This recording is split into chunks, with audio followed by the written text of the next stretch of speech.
Episode 1. In a labyrinth of the undead, Gelwood soldiers are forced to fall back with their wounded when several of their numbers fall to the corpse god, a necromancer without peer. Sir Shagru Edith Lugrid, the church's calamity crusher, arrives with Ricuria Lovalardo, leading his support team of her fellow priests and priestesses.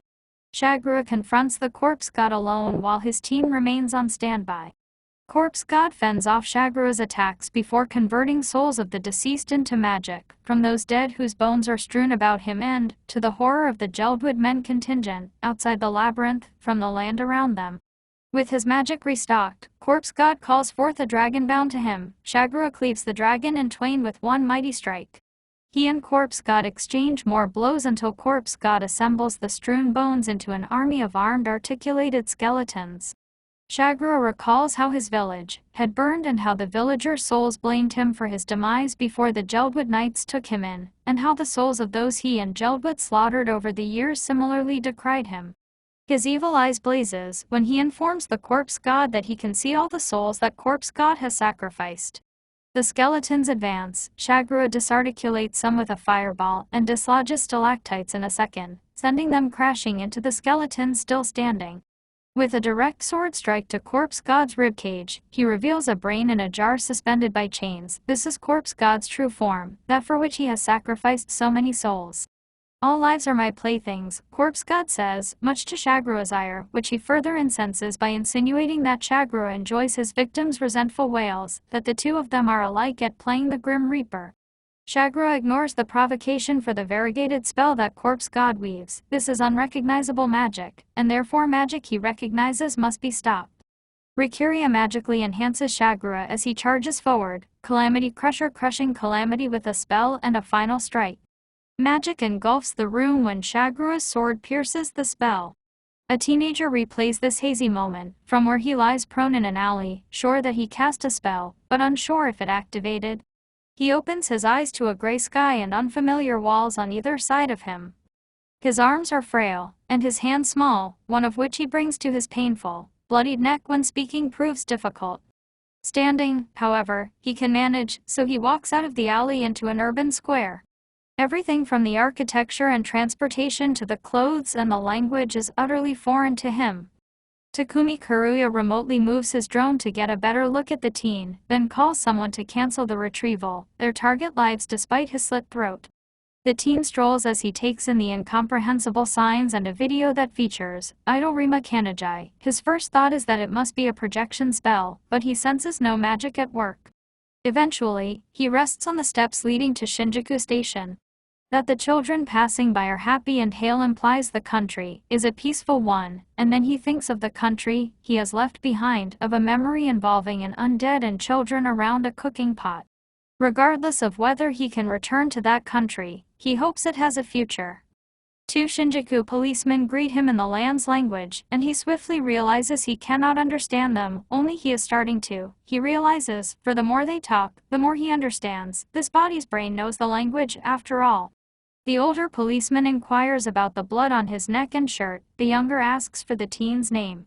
So, this is Japanese, the teen says haltingly, his throat still strained. This body's name is Polka Shinoyama. As the police officers finally realize the gravity of Polka's neck wound, Misaki Sakimiya alights on the younger's head, says she is glad that Polka is alright, grabs his hand, and sprints away. Kozaburo Ares observes the two from a distance and asks Sabaki Iwanam if something's up. Something is always up in Shinjuku, replies Iwanam. Once Misaki has led Polka into an alley, she introduces herself and asks if Polka remembers her. He tries to, which pains him.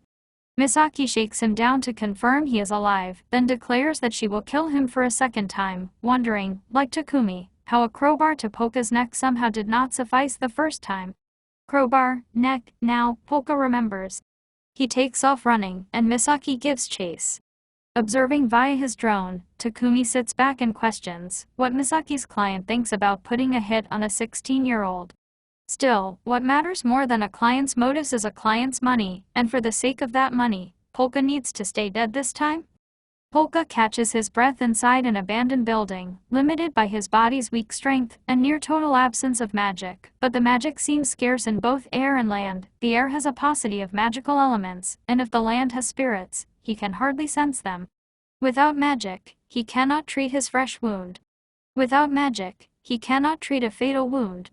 Misaki enters the window under which Polka sits and flings 5 knives at him that he dodges.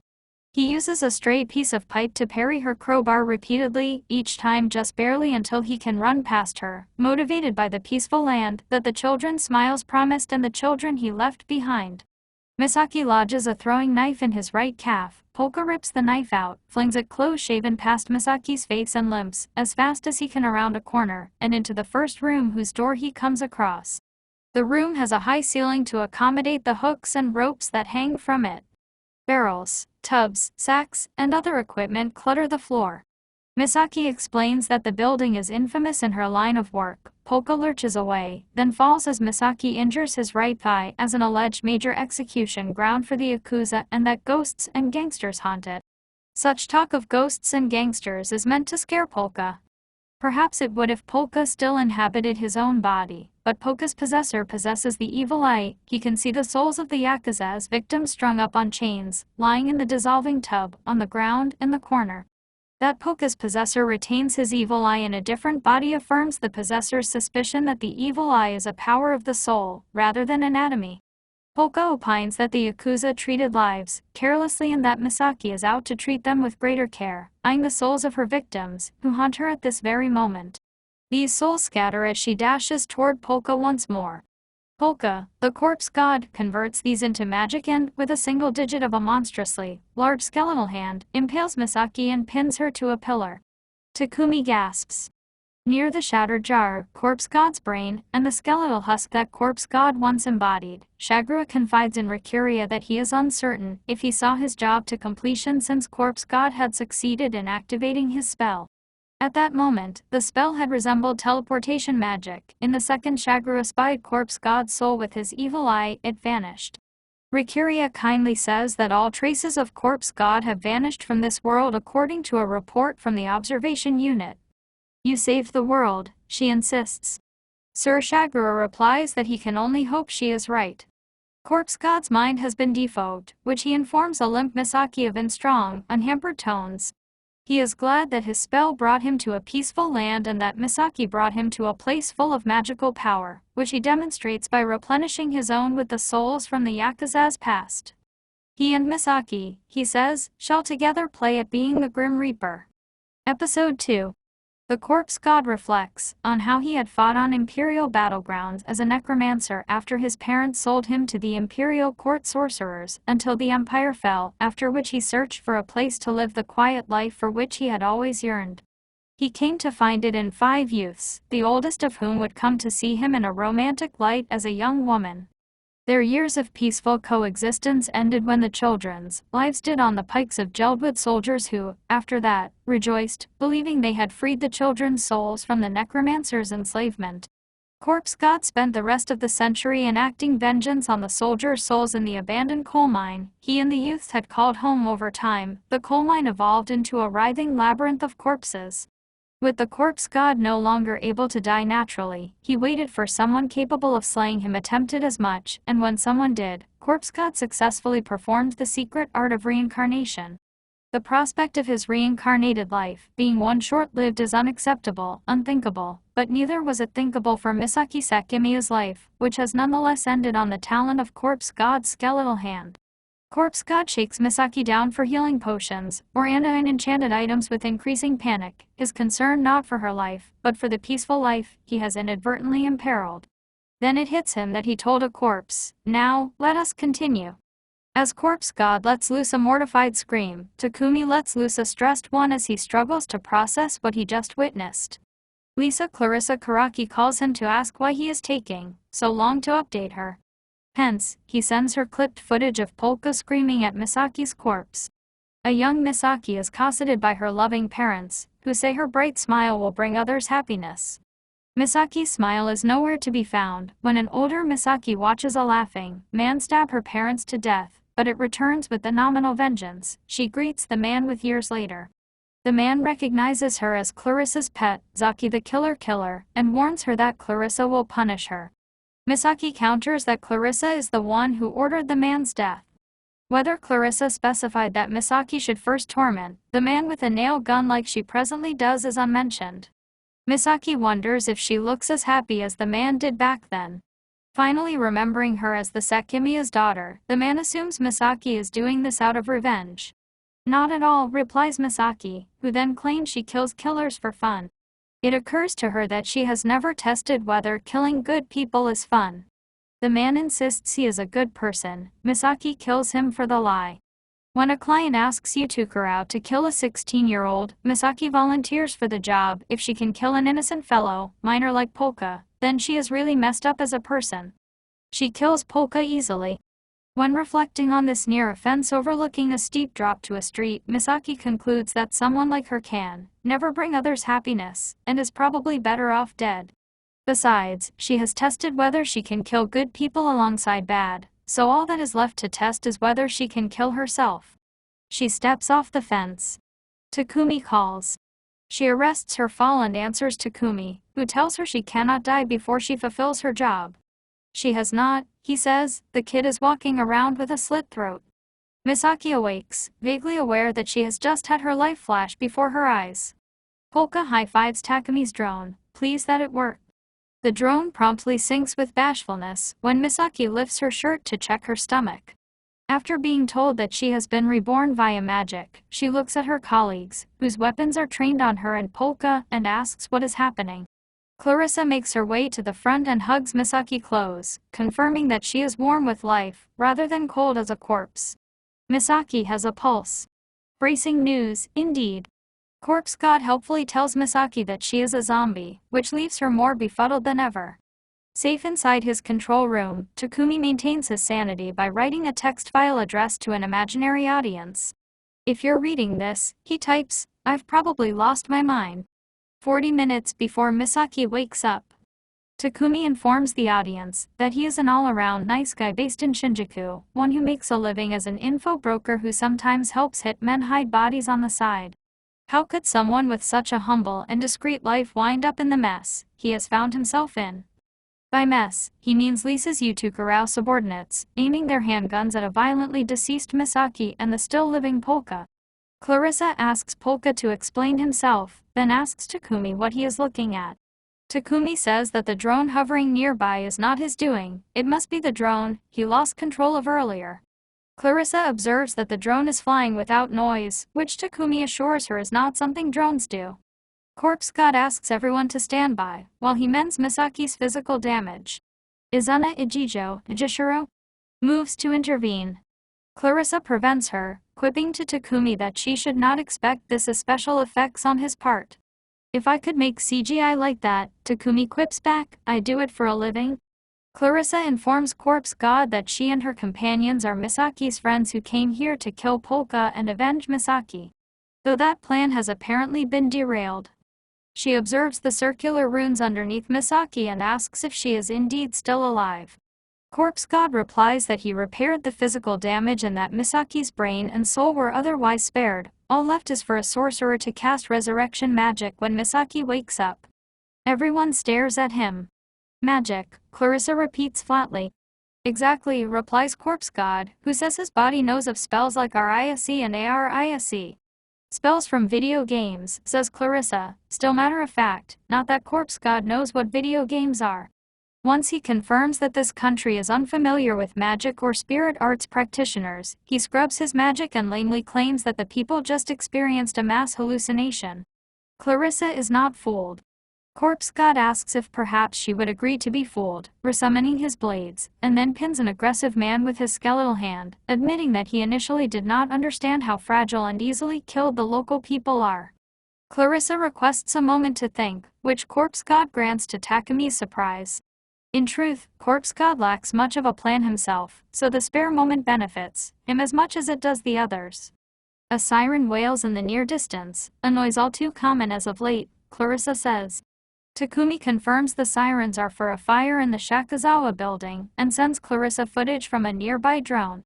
Despite Clarissa's concern for the children, Clarissa supposes they will have to leave the children's lives in the hands of the fire department, as their hands are tied. Her subordinates notice a quadrupedal eyeball, looking at the tablet, from Clarissa's shoulder. Izuna slices it in half and points her katana at Corpse God, who asks about the children. Clarissa explains that the Shakazawa building houses an unlicensed nursery for Yakuza orphans and children of sex workers. She asks why Corpse God wants directions, given his lack of connection to the land, and Corpse God responds that he has been burned multiple times and burning is not an agony that any child should experience. Clarissa instructs Takumi to lead Polka to the fire via his drone. Takumi objects that Polka could make a break for it, but that is precisely why Clarissa wants him to keep an eye on the kid. Corpse God expedites himself to the site via magic circles and skeletal hands, making Takumi's drone struggle to keep up. Upon arrival, Corpse God amplifies his evil eye with magic, and ascertains that the life forces of children are still viable. He ignores Takumi's inquiries about his plan, perhaps because he acts on instinct. He elevates himself with a skeletal hand, one noticed by the rubberneckers, and flings himself into the fiery emissions. Two caretakers have already flung themselves over a group of children. He asks the four spirits hovering overhead if the children are theirs. They are. He asks for the parents' aid and manifests 4 skeletons for them to possess. Onlookers below spot 2 skeletons in the window, one of which cradles a little girl. The girl opens her eyes and sees her dead father, who smiles before he and the other parents pass the children to Corpse God's skeletal hand outside the window. Once the hand deposits the children and caretakers on the ground, firefighters rush to attend to them. Takumi sighs as Corpse God removes himself from the rooftops. Twidia is already aflame itself, with people tweeting about skeleton hands intervening in the fire. Who does that in front of a crowd? He complains. What are Polka's motives anyway? How is Takumi supposed to reconcile Polka's treatment of Misaki's life as a toy versus Polka's treatment of the children's lives as lives to be saved? Whoever this Polka is, he's entirely inhuman and, therefore, monster Clarissa should avoid. Clarissa agrees that Takumi is probably right, but oh well, Misaki is about to wake up, so Takumi would be dear if he piloted a drone back to the abandoned building. For real? Takumi asks. She's seriously gonna wake up? Seriously? Misaki tolerates Ichina's shaking down of her, asking, "Hey, what do you mean I'm dead?" Where Misaki is not processing her circumstances, Corpse God is still processing the fact that children still suffer in such an advanced nation as the one he has found himself. He asks Clarissa what it would take to achieve peace in such a nation, but is taken aback when Clarissa asks him to clarify the peace he has in mind. Regarding Clarissa's idea of peace, money is her go-to recommendation for achieving it. She also asks Polka who he is, then amends herself. What does Polka want? What is Polka's goal in Shinjuku? Polka knows nothing of Shinjuku, aside from the apparent fact that magic is foreign to it. He says that if that is the case, perhaps he can use his magic to make money. If money is what it takes to achieve the peaceful life he desires, he shall pursue it, just as he shall pursue anything seemingly conducive to that life.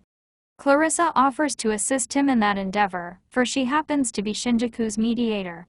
She has already concluded that Polka is no longer Polka inwardly speaking, which incentives her. She assigns Misaki and Takumi to help Polka adjust to life in Japan. Episode 3. Takumi and Misaki help Corpse God move into the torture building, which entails unpacking boxes of items courtesy of Lisa Karaki, including stacks of books about Earth, and setting up a computer for Takumi. Corpse God and Takumi discuss the former's cover story for Polka's family, Corpse God's speculation that his world and this world are somehow one world, and Corpse God's intent to investigate the client who commissioned Polka's murder since Lisa is sworn to secrecy. Takumi then learns that Polka's soul possesses the malfunctioning drone, and is perturbed by how Corpse God treats souls as his toys. A man drops by to ask for Zaki's help in dealing with hitmen who are after him. That night, he leads Misaki into an ambush instead and shoots her when she defeats multiple grown men. She revives and attacks another wave of men until Corpse God acts on behalf of the infants whose souls haunt the man. 2 great skeletal hands erupt from the earth and mold the remaining men into a human knot. 2 men who escaped the scene run to an armory. Lemmings kills them. In the aftermath, Misaki marvels at her lack of bullet holes while Takumi reevaluates Corpse God's values. Later, the three order pizza and talk about Misaki being a zombie. Corpse God reaffirms that he believes his world and this world is connected. Lisa pauses her late-night fun with Karuto Ichinos and Azuna Ijishiro to answer a call from an unhappy client. She disputes the client's insistence that Polka is a mere high schooler, insinuates that the client lied about that from the start, and declares their business relationship on hold.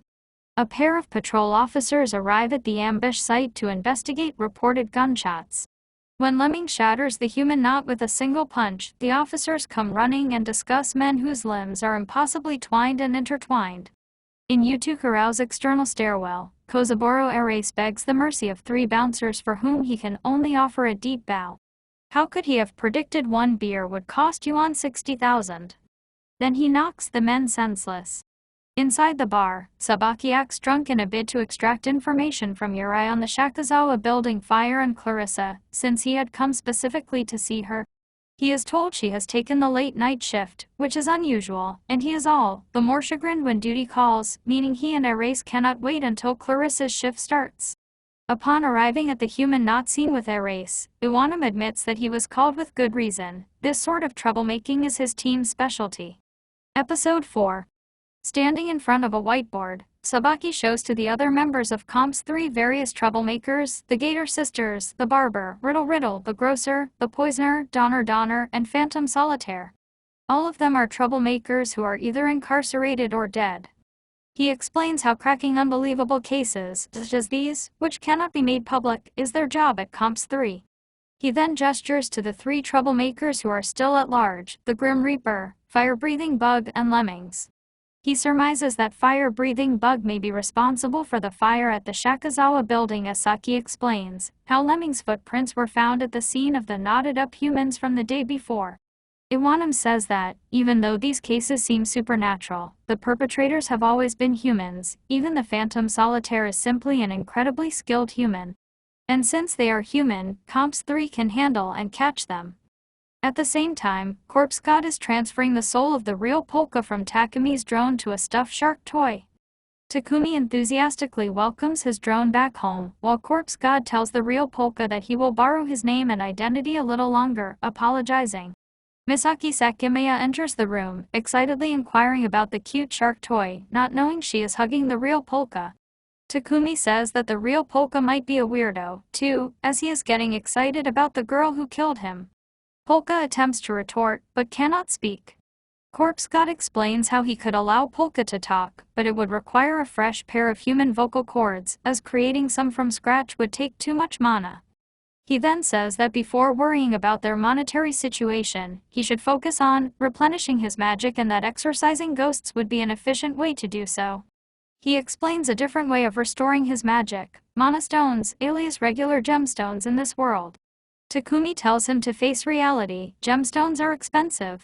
Corpse God and Misaki visit a jewelry store, and Corpse God quickly becomes disheartened from seeing the high prices, saying how easy it was to get one's hands on these gems back in his world. Thanking the store clerk, they both exit the jewelry store, but end up running into Kozaburo. Locking Takumi's drone, the detective runs past Corpse God and Misaki and performs a very high jump, effortlessly snatching the drone out of the air and asking Takumi why he is attempting to run away. Meanwhile, Sabaki Iwanam enters Yutukuro, saying that he is glad he was able to catch Clarissa this time and that he would like a chat with her. He asks Lisa about her involvement with yesterday's Shakazawa fire and the tangled humans. Erase apologizes to Corpse God and Misaki for startling them, and tells them to please ignore him. While he tries to get Takumi to speak, Corpse God interrupts him, saying that drone belongs to his friend. Erase tells him that being friends with someone like Takumi is no good and that Corpse God should immediately cut ties with him. Refusing to ignore his friend being badmouthed, he tells the detective that only he decides who he is friends with, snatching the drone out of Erase's hand, without the latter noticing. Having his curiosity piqued now, Erase insists that the boy tell him about himself. A flashback plays out with Takumi explaining his previous experience with Erase, how the detective single-handedly wiped out the gang that Takumi previously belonged to, and that he is scary. Advising Corpse God not to answer his questions and to hide his powers, Takumi tells him that he can forget about his peaceful life if Erase sets his sights on him. Erase proceeds to ask Corpse God if Takumi was the one who asked to be friends and if his parents didn't teach him not to trust strangers who act nice. Corpse God retorts by saying that his parents sold him, so he wouldn't know, which prompts the real Polka to remind Corpse God that he's still borrowing his body, so he shouldn't say those things. As the risk of the police investigating Corpse God is becoming too great, Takumi decides to call Erase on the phone. He tells Erase that these two kids are his gaming buddies, whose relatives work at Clarissa's bar, and that they are innocent. Having filmed the entire scene with his drones, he also threatens the investigator by releasing a video of him hassling innocent kids onto the internet to get him back off. However, Erase is not impressed. Instead, he tells Corpse God and Misaki that Takumi is a guy who would sell out his friends in a heartbeat if he were to get into danger, just like how it happened the last time Takumi was part of a gang. Corpse God responds that, even though Takumi might be loose-lipped, that's better than what you are right now. Before the discussion can get any further, Misaki is revealed to have disappeared entirely from sight, instead standing right behind Erase, sending a chill down his spine. Erase reacts by swinging behind himself with a backhand strike, which Misaki easily evades, countering with a kick to Erase's abdomen and sending him hurtling backward. Misaki says she just defended herself from a creep who was about to hit her and that they should get out of there, upon which they run away. Erase remarks how that just now wasn't a kick from any ordinary kid. The two get away by being carried into the air with a large skeletal hand by Corpse God. Takumi then calls Corpse God and admits that Erase was right about him and would sell out their secrets, without a second thought if his life were threatened. However, Corpse God responds by saying he doesn't care because he has no secret that's more valuable than a friend's life. Back at the Shinjuku police station, Erase asks Saki Aikawa to investigate the footprint left by the kick to his abdomen. Exclaiming how funny that is, Aikawa recognizes it as a woman's shoe. "What the hell were you doing?" she asks. After looking at it for a few seconds, she proceeds to say that it won't be necessary to check that print and almost instantly pulls up a photograph of a shoe print from the human knot crime scene. It turns out to be the same shoe. Erase is amused, saying this might finally be a case worth sinking my teeth into. Two other investigators are seen talking about Lemmings. One of them explains how Lemmings is a mysterious and dangerous man willing to do any job: murder, protection, transportation, kidnapping, robbery, destroying evidence, debt collection, it doesn't matter. He remarks how he has seen him in action himself. He was in battle against several men, wielding submachine guns, and even though he was getting peppered by bullets from all directions, he wasn't even fazed, and killed every one of them by snapping their necks. He did not dodge the bullets, they did nothing to him. Utterly unbeknownst to everyone in the building, Lemmings is present in the room from earlier, somehow remaining utterly unnoticed by all the people inside it. He is holding and looking at the photo of Misaki's footprint. Tsubaki Iwanam is seen getting drunk in Utukura. He drunkenly insists Clarissa admit to working with some troublemakers, not fire-breathing bug or lemmings, however, but the Grim Reaper. The bunny girls ask him who those people are and how cute the name Lemmings is. Iwanam says there's nothing cute about Lemmings, he scared him by breaking through a team of 30 men. Yuri asks Clarissa if he should be saying that, but she says that there's nothing wrong with that, as this bar is part of the underworld, and nothing that happens in it goes public either. However, the investigator snooping around is dangerous, and just as Clarissa is considering warning Corpse God not to come here, Misaki arrives at the bar with him in tow. At the same time, Iwanam receives a text from Erase about people who may be involved in the human knot case. Their traits match those of Misaki and Corpse God. Iwanam decides to strike up a conversation with them, offering them juice. Takumi notices Erase heading out of the police station. Realizing that the policeman is headed to Utukura, Takumi spills his coffee, completely missing that Lemmings can also be seen being on the move on his camera. Erase arrives at the bar, leading to a comedic moment where Misaki exclaims that he is the guy who tried to hit her and force himself on her, the latter of which Erase denies. Just as Iwanam and Erase will ask the two some questions, lest they be charged with obstruction of justice, the lights in the bar suddenly go out. Corpse God and Misaki want to use this chance to escape, but are stopped as Corpse God notices something on the ceiling. The two police officers also feel a menacing presence, suddenly getting chills. Clarissa says she will make some light and, lighting up a candle, illuminates the room, revealing lemmings hanging from the chandelier. The troublemaker drops down, landing on top of a table. Iwanam and Erase are unnerved by this turn of events. You've gotta be kidding me. What's he doing here? Lemmings. Episode 5. Clarissa instructs Karuto and Izuna not to attack Lemmings just yet, since he would have killed someone already if that had been his intention. Kozaburo similarly tells Iwanam to stop trying to guess Lemmings' true intentions, as analysis is pointless, when they should focus on capturing a nationally most wanted criminal. Iwanam reminds Erase that witnesses are present, darkness notwithstanding, as Erase and his men prepare to attack.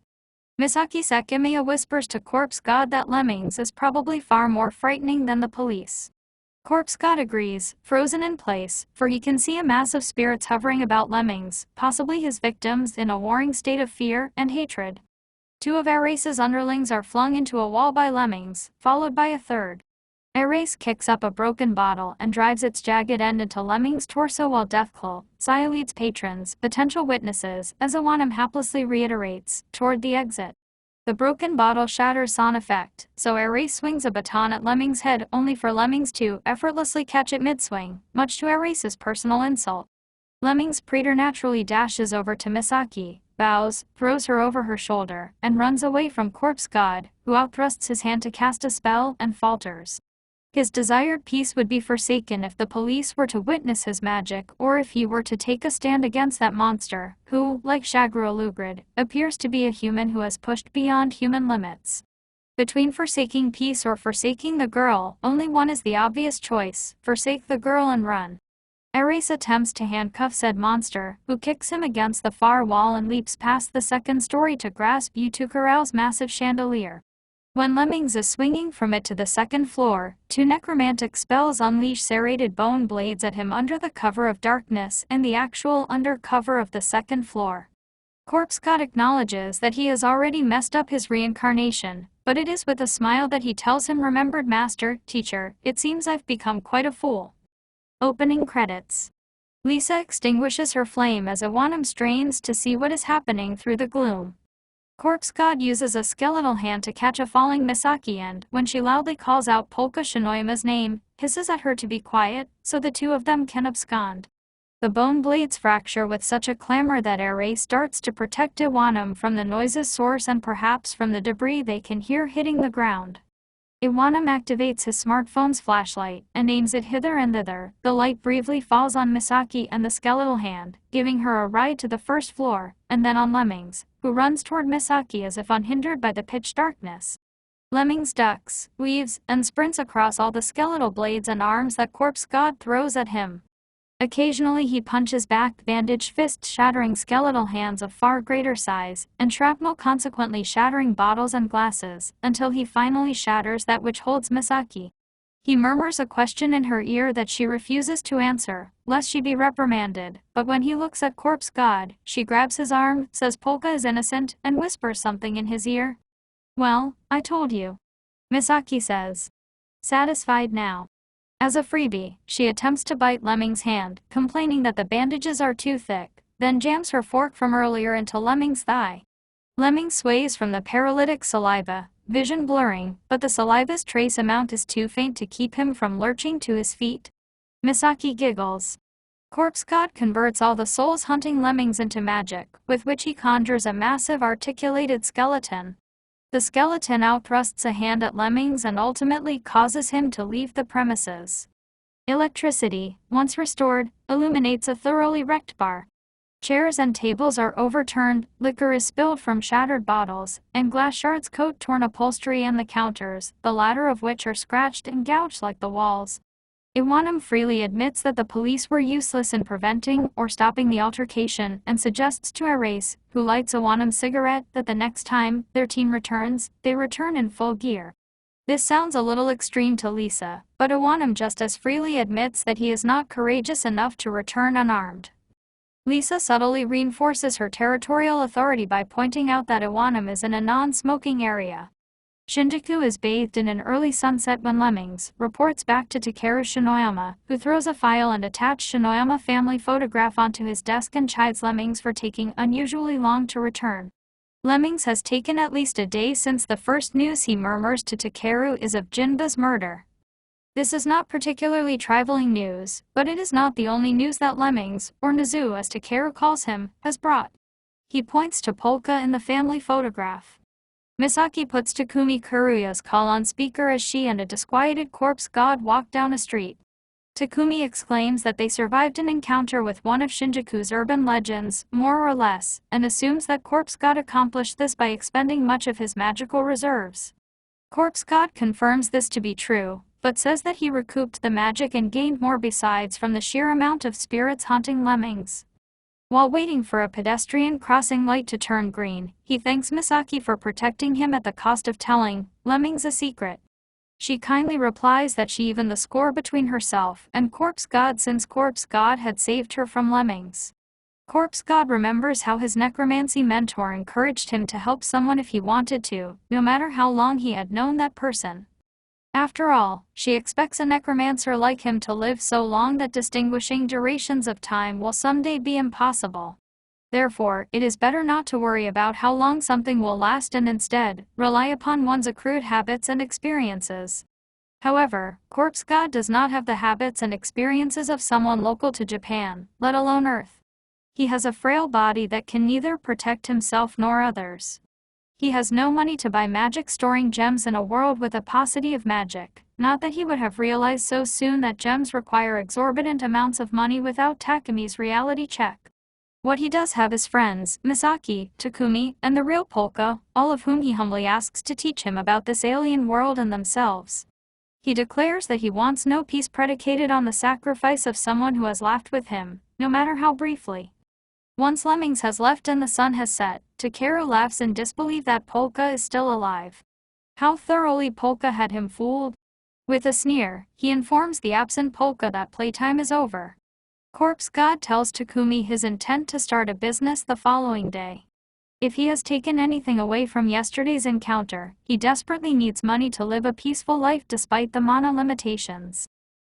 Since Corpse God would be foolish not to monetize his actual necromancy or actual magic in a world that has no true market competitors. One tamer, cheaper use of necromancy is making contracts with sane spirits and letting them possess or move objects, such as, for instance, a sane spirit called Hosorogi with whom Corpse God made a pact after discovering him in the abandoned building's basement.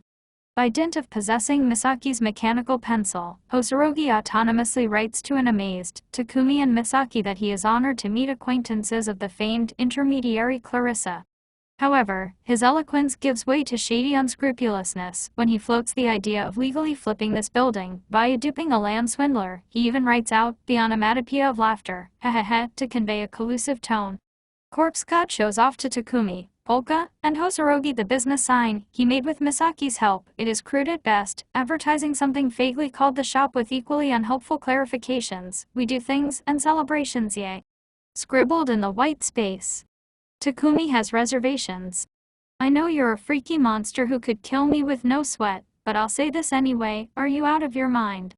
Hosorogi, who is merely out of his body, declares that he has a better idea for a money-making scheme. A long line of clients queues outside the building's front entrance, where an artistic sign advertises fortunes without further ado. Corpse God sits at a table with a crystal ball, clad in fortune-telling garb that conceals his eyes. Behind him stands a uniformed Misaki, and across him sits a relatively young man who confirms that his career is related to medicine when Corpse God defines it. Corpse God also defines that the man has a blocked energy flow in his left leg. That's right, exclaims the man, explaining that he broke it and is still in physical therapy. He is further astonished when Hosorogi autonomously advises him to cut back on playing video games. Is there anything, the man cries, you don't know? 1 week post-suggestion, implied in the episode. With a wad of bills in hand, Takumi looks at the pile of yen on the common room's coffee table and incredulously remarks on Corpse God's success. He has made 100 grand in 1 week. Misaki attributes some of the credit to their much improved sign, which Hosorogi redesigned and drew. Hosorogi now jots down the keys to sham fortune-telling, i.e. hot readings and cold readings, which Takumi and Polka respectively handle. Even Takumi admits their setup is a good one. He secretly supplies the hot readings by using the data from clients' intake forms to research the clients online. Corpse God reads the data on the monitor via the eyeball spy perched on Takumi's shoulder while performing his own cold readings. One client appointment is shown by way of example. The client is an elderly woman whose husband died last month from overeating, per his spirit's sheepish explanation to Corpse God. Corpse God defines the husband's death, then relays what the husband whispers in his ear, the location of a hidden key in the woman's garden. The woman wonders out loud if the key could be a safe combination, which her beaming husband with a double thumbs up. While the fortunes themselves must appear entirely genuine, Takumi continues, the shtick with the autonomous pencil must come off as a total gimmick. Hosorogi replies that initially allowing the clients to be suspicious will allow them to conclude on their own that the fortune-telling is the real deal. That will lay the groundwork for more potent brainwashing to come. Hehehe.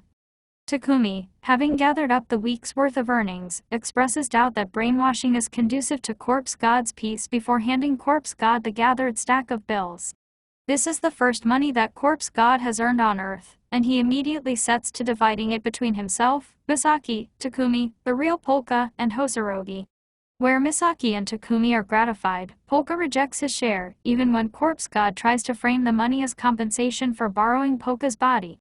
Polka insists Corpse God tells the others that he did nothing to earn a share of the profits. Polka has probably seen enough money in his life as it is, Takumi says, having momentarily forgotten that Corpse God has limited access to Polka's memories. Before he can alleviate Corpse God's confusion, men in suits escort their young charges, Kazuki Shinoyama and Shizuki Shinoyama, without bothering to knock. The twins, who can only be younger than Polka by 5 or 6 years at most, imply that it has been half a month since they have seen their uncle.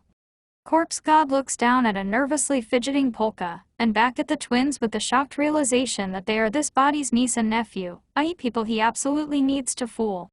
Corpse God yanks his hood over his head and says he is not Polka but the Corpse God, a sorcerer strayed into your world from far beyond the veil. While Shizuki asks, who do you think you're fooling, Misaki notices that a bodyguard is eyeing her. She eyes him back.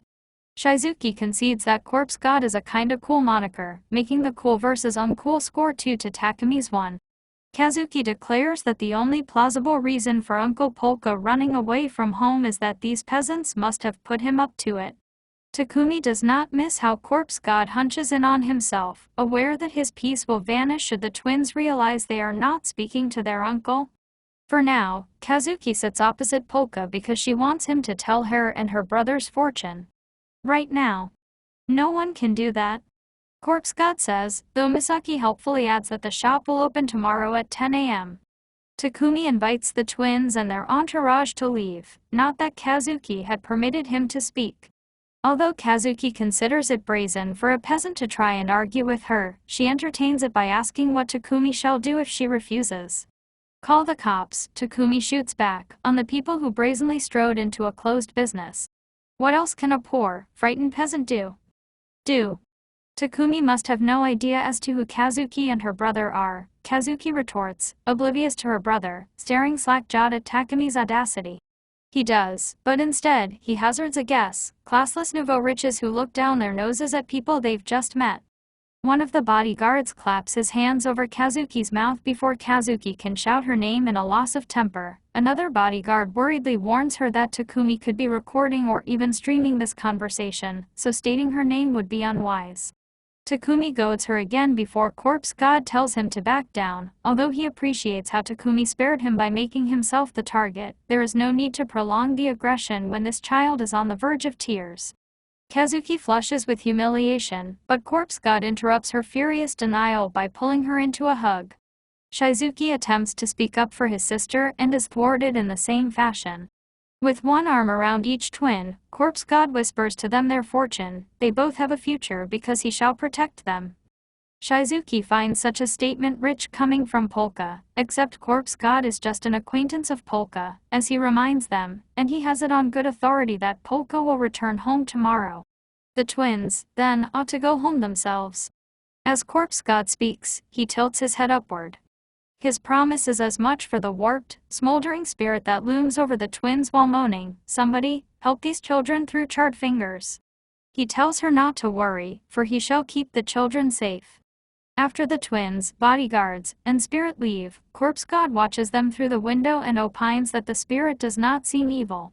Instead, she has clung to a desire to protect the twins, even though she has gone half-mad. Takumi questions whether it is wise to trust the spirit and comments that Corpse God seems awfully soft concerning the children. Corpse God admits the children did remind him of other children who had attempted to act tough, privately recalling his found family in the cave. When Misaki asks where Poka's family lives, in light of Corpse God resolving to follow through with the home visit, Takumi hands Corpse God a dossier about the Shinoyama Group, which Takumi explains is a financial group that acquired its fortune and assets in the trillions because of the Shinoyama Bank. Polka Shinoyama is the second son of Patriarch Rosen Shinoyama, who turned 79 earlier in the year and would therefore be entitled to part of the inheritance should anything happen to Rosen. After all, it is no wonder that someone wants Polka, i.e. technically, Corpse God now, dead. Corpse God falls to his knees in a lament of his peaceful life. Polka the plush acts similarly woefully surprised, which takes Takumi aback. He reiterates that he still does not know who ordered the hit on Polka, but he can speculate that it was one of the many relatives who might have a financial motive. He is unconvinced that charging into the enemy territory, which is Polka's home territory, is the best course of action. Still, Misaki insists it is a course that Corpse God can handle. Sure, Takumi says, provided that Corpse God can afford to use his magic in the open. Corpse God mentions that he had bodyguards when he was alive, including a zombie saber-toothed tiger and a skeleton heavy cavalry soldier. How very peaceful, Takumi drawls, so, by way of substitute, he sticks clothes on a skeleton and hangs a sign over its neck that reads, "I'm a silent bodyguard. Please don't pry." For some reason, Takumi vetoes this as unbelievable. A bodyguard who looks human, however, would have a far better chance. He and Corpse God turn in unison to consider Misaki. She ceases fooling around with Hosorogi and asks what the two have been talking about. While the Shinoyama entourage walks down another street, Shizuki wonders why a wimp like Polka is acting grown-up out of the blue. What could be wrong with him? Kazuki quietly wonders in turn whether Polka was really their Uncle Polka, but Shizuki has no reply for her as they approach a sleek black car. Inside is their older brother Takeru, to their great startlement, who chides them for being out playing at such a late hour. The twins meekly apologize and, when Takeru inquires about Polka's health, respond that Polka is well and will be returning home tomorrow. Takeru smiles thinly at the good news as he glances over at a man, Shinoyama personnel, using binoculars to spy on Polka through the window. He remarks that he shall have to assign Polka a babysitter and sternly cautions the twins to be careful as well. There is no guarantee that an accident like that which happened to Suzuka Shinoyama cannot happen again. Even with his stern gaze fixed on his siblings, he cannot see the smoldering spirit that looms behind them, her eyes rolling in their sockets. In a traditional Japanese home, Rosen muses over the idea of Polka playing a magician in Shinjuku. He supposes that Polka must have gotten it from his mother Canon Shinoyama, whose photograph of herself and an infant Rosen addresses directly. With a grin, he further supposes that he cannot die just yet. Episode 6. Shizuki, Kazuki, both closely shadowed by a smoldering spirit, and Takeru Shinoyama welcome Corpse God and Misaki to the Shinoyama mansion, where the five lunch with Takeru's wife Kiri, Polka's half-niece Sayo, and Rosen's nephew-in-law. Misaki explains that Polka saved her on several occasions, the first of which was a suicide attempt. This seems to be a little out of character for Polka but not entirely impossible since Takeru seems willing to believe that Polka did discover and knew him after all. He is more surprised that Polka somehow acquainted himself with Sakimiya Steel's heiress, whose parents had helped Takeru in his younger years. Misaki gently corrects him with the same uncharacteristic decorum she has displayed all lunch. Sakimiya Steel, she says, no longer exists. During Takumi's earlier briefing on Polka's family tree, Takumi had warned Corpse God to beware Takeru out of Polka's relatives most of all. Takeru is the 26-year-old president of Shinoyama Security, which Miyabi had described to Corpse God as the branch responsible for doing Shinoyama Group's dirty work. where Corpse God and Takeru make for reserved lunch conversationalists. Misaki and Kiri make up for them. Kiri warmly tells Misaki that she can ask the Shinoyamas for help whenever she needs to. Takeru's younger siblings finally join the conversation. When Shizuki asks Polka about his shark plush, he could have sworn he saw it twitch, and the shark-obsessed Sayo identifies it as merchandise for the shark board from Hell movies. Rosen's nephew-in-law, whose name the real Polka does not remember, takes the opportunity to welcome Polka back. The rest of Polka's relatives are out working, with Polka's half-brother and half-sister-in-law specified to be overseas, save for Rosen, who enters the dining room to thank Sayo for recommending a shark movie he recently finished and liked. One would not suspect Rosen to have been in ill health, given his affability, good humor, and easygoing demeanor, all of which vanish when his nephew-in-law attempts to broach the topic of the Shinoyama Group's pharmaceutical division. It takes only a narrowed gaze and an implied warning for the nephew-in-law to apologize and scuttle out of the room. When Rosen finally turns his attention to his apologetic runaway son, he offers Polka a warm welcome home in lieu of a rebuke before inviting him to the mansion's annex for a private conversation. The twins head to their bedroom with the tormented spirit hot on their heels, her pleas for the children's safety falling on deaf ears. Rosen, meanwhile, is all ears as to his son's life as a fortune teller, and Corpse God is all practiced smiles as he gives him an edited account of events. That Rosen is so receptive to Polka living in an abandoned building on the goodwill of a nightclub owner and to Polka's encounter with the police should strike Corpse God as odd. Still, he is all too relieved and willing to believe he is pulling this latest sham off. He is not. Rosen has one more question: with whom is Rosen speaking? Certainly, not his own son, though Corpse God undeniably looks and sounds like Polka. This does not deter him from putting a katana to Polka's throat when Corpse God prepares to feign confusion. So this is what a parent is, Polka thinks, remembering the heartlessness with which his father had sold him. He's nothing like the ones I've known. As further evidence, Rosen poses another question: what has happened to the real Polka? Corpse God is about to answer, when he looks abruptly in the direction of the mansion, though it is shielded from view by a thicket of trees. He tells Rosen that the twins are in potential danger, from which he must protect them, and promises to answer Rosen's question later. Rosen then permits Corpse God to leave, not that the boy asked for it, but he does so with preternatural haste. A bodyguard hidden under the floorboards opines that Rosen should have killed the imposter, but Rosen admits he is not so heartless that he could kill someone with his son's face. An audible explosion from the mansion's direction occurs moments later, sending smoke billowing into the sky. 2 years ago, Suzuka comes across Shizuki consoling Kazuki, who tearfully explains that she dropped her purse somewhere in the woods. Suzuka finds it despite the late hour. After that, she recognizes it as a present she had gifted her sister. At the sound of nearby voices, she discovers a bodyguard informing her cousin's husband that he will need 2 years to prepare for the fulfillment of the relative's plan due to its large scope. Although the relative grumbles, the wait is not so onerous for him to consider the easier, faster alternative that the bodyguard suggests: a small fire that targets only a few people. As for who to blame the fire on, he adds, lightning sparking across his glove, just blame the twins. Suzuka gasps in horror and returns to the mansion to warn her family. She makes it as far as the boiler room. The bodyguard imposter, who had heard her gasp, kills her by causing the boiler to explode. Her fear for the twins' safety warps and anchors her soul to earth, but she is as unable to warn anyone in death as she was in life. The only thing she is capable of doing left is witnessing her loved ones die in 2 years. Trepidation and futility drive her half-mad in the agonizing interim. Present. The arsonist tells the twins a fire has broken out and to follow him to an exit. Suzuka wails. In Tokyo Penitentiary, Sabaki and Kozaburo Erase visit the phantom solitaire tennis Surimura, a troublemaker who is such an escape risk as to be straitjacketed.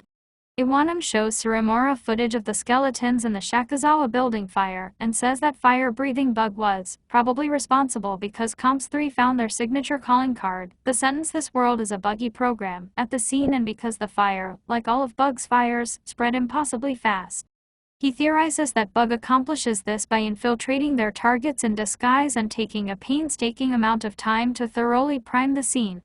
The so-called Bug leads the twins to an underground room that Kazuki knows has no outside exit. Bug assures her that one exists, for he spent 2 years building it as he did everything else. Suzuka helplessly swipes her arms through him as his glove crackles with lightning. Misaki's knee, however, makes direct contact with Bug's cheek. Misaki, who had followed the bodyguard because she recognized him from the twins' visit, promises the invisible Suzuka that she and Polka shall rescue the children. Bug lets the bodyguard's damaged face flutter to the ground. He does not bother to chase the twins when Misaki instructs them to flee while she holds him off and eventually tells her why. His design for the fire's spread ensures that there is nowhere for the twins to run. He is not bluffing, they soon surround themselves with a firewall. Shizuki wonders if this is karma for Suzuka's death and if Suzuka was mad at him and his sister for causing it. Kazuki wants to object that Suzuka would never be mad, only to falter, afraid that Shizuki might be right. She says they will apologize to Suzuka if they reunite with her and holds her brother close as part of the ceiling caves in.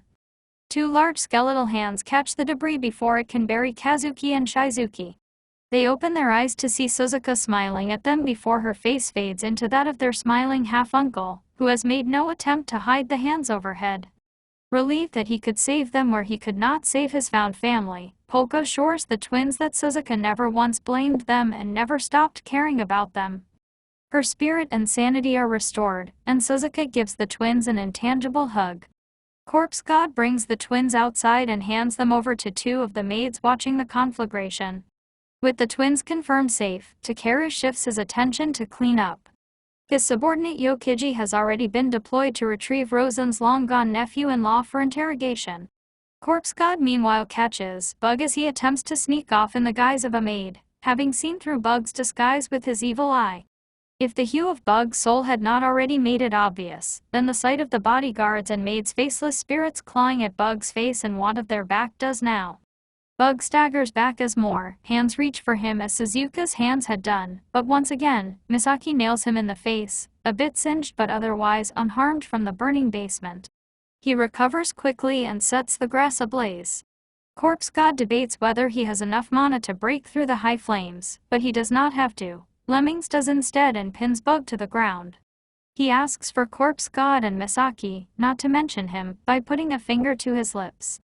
The police arrest Bug and are en route to jail when Yokiji brings Takeru Rosen's nephew-in-law, who feigns ignorance when Takeru refers to Bug being in police custody.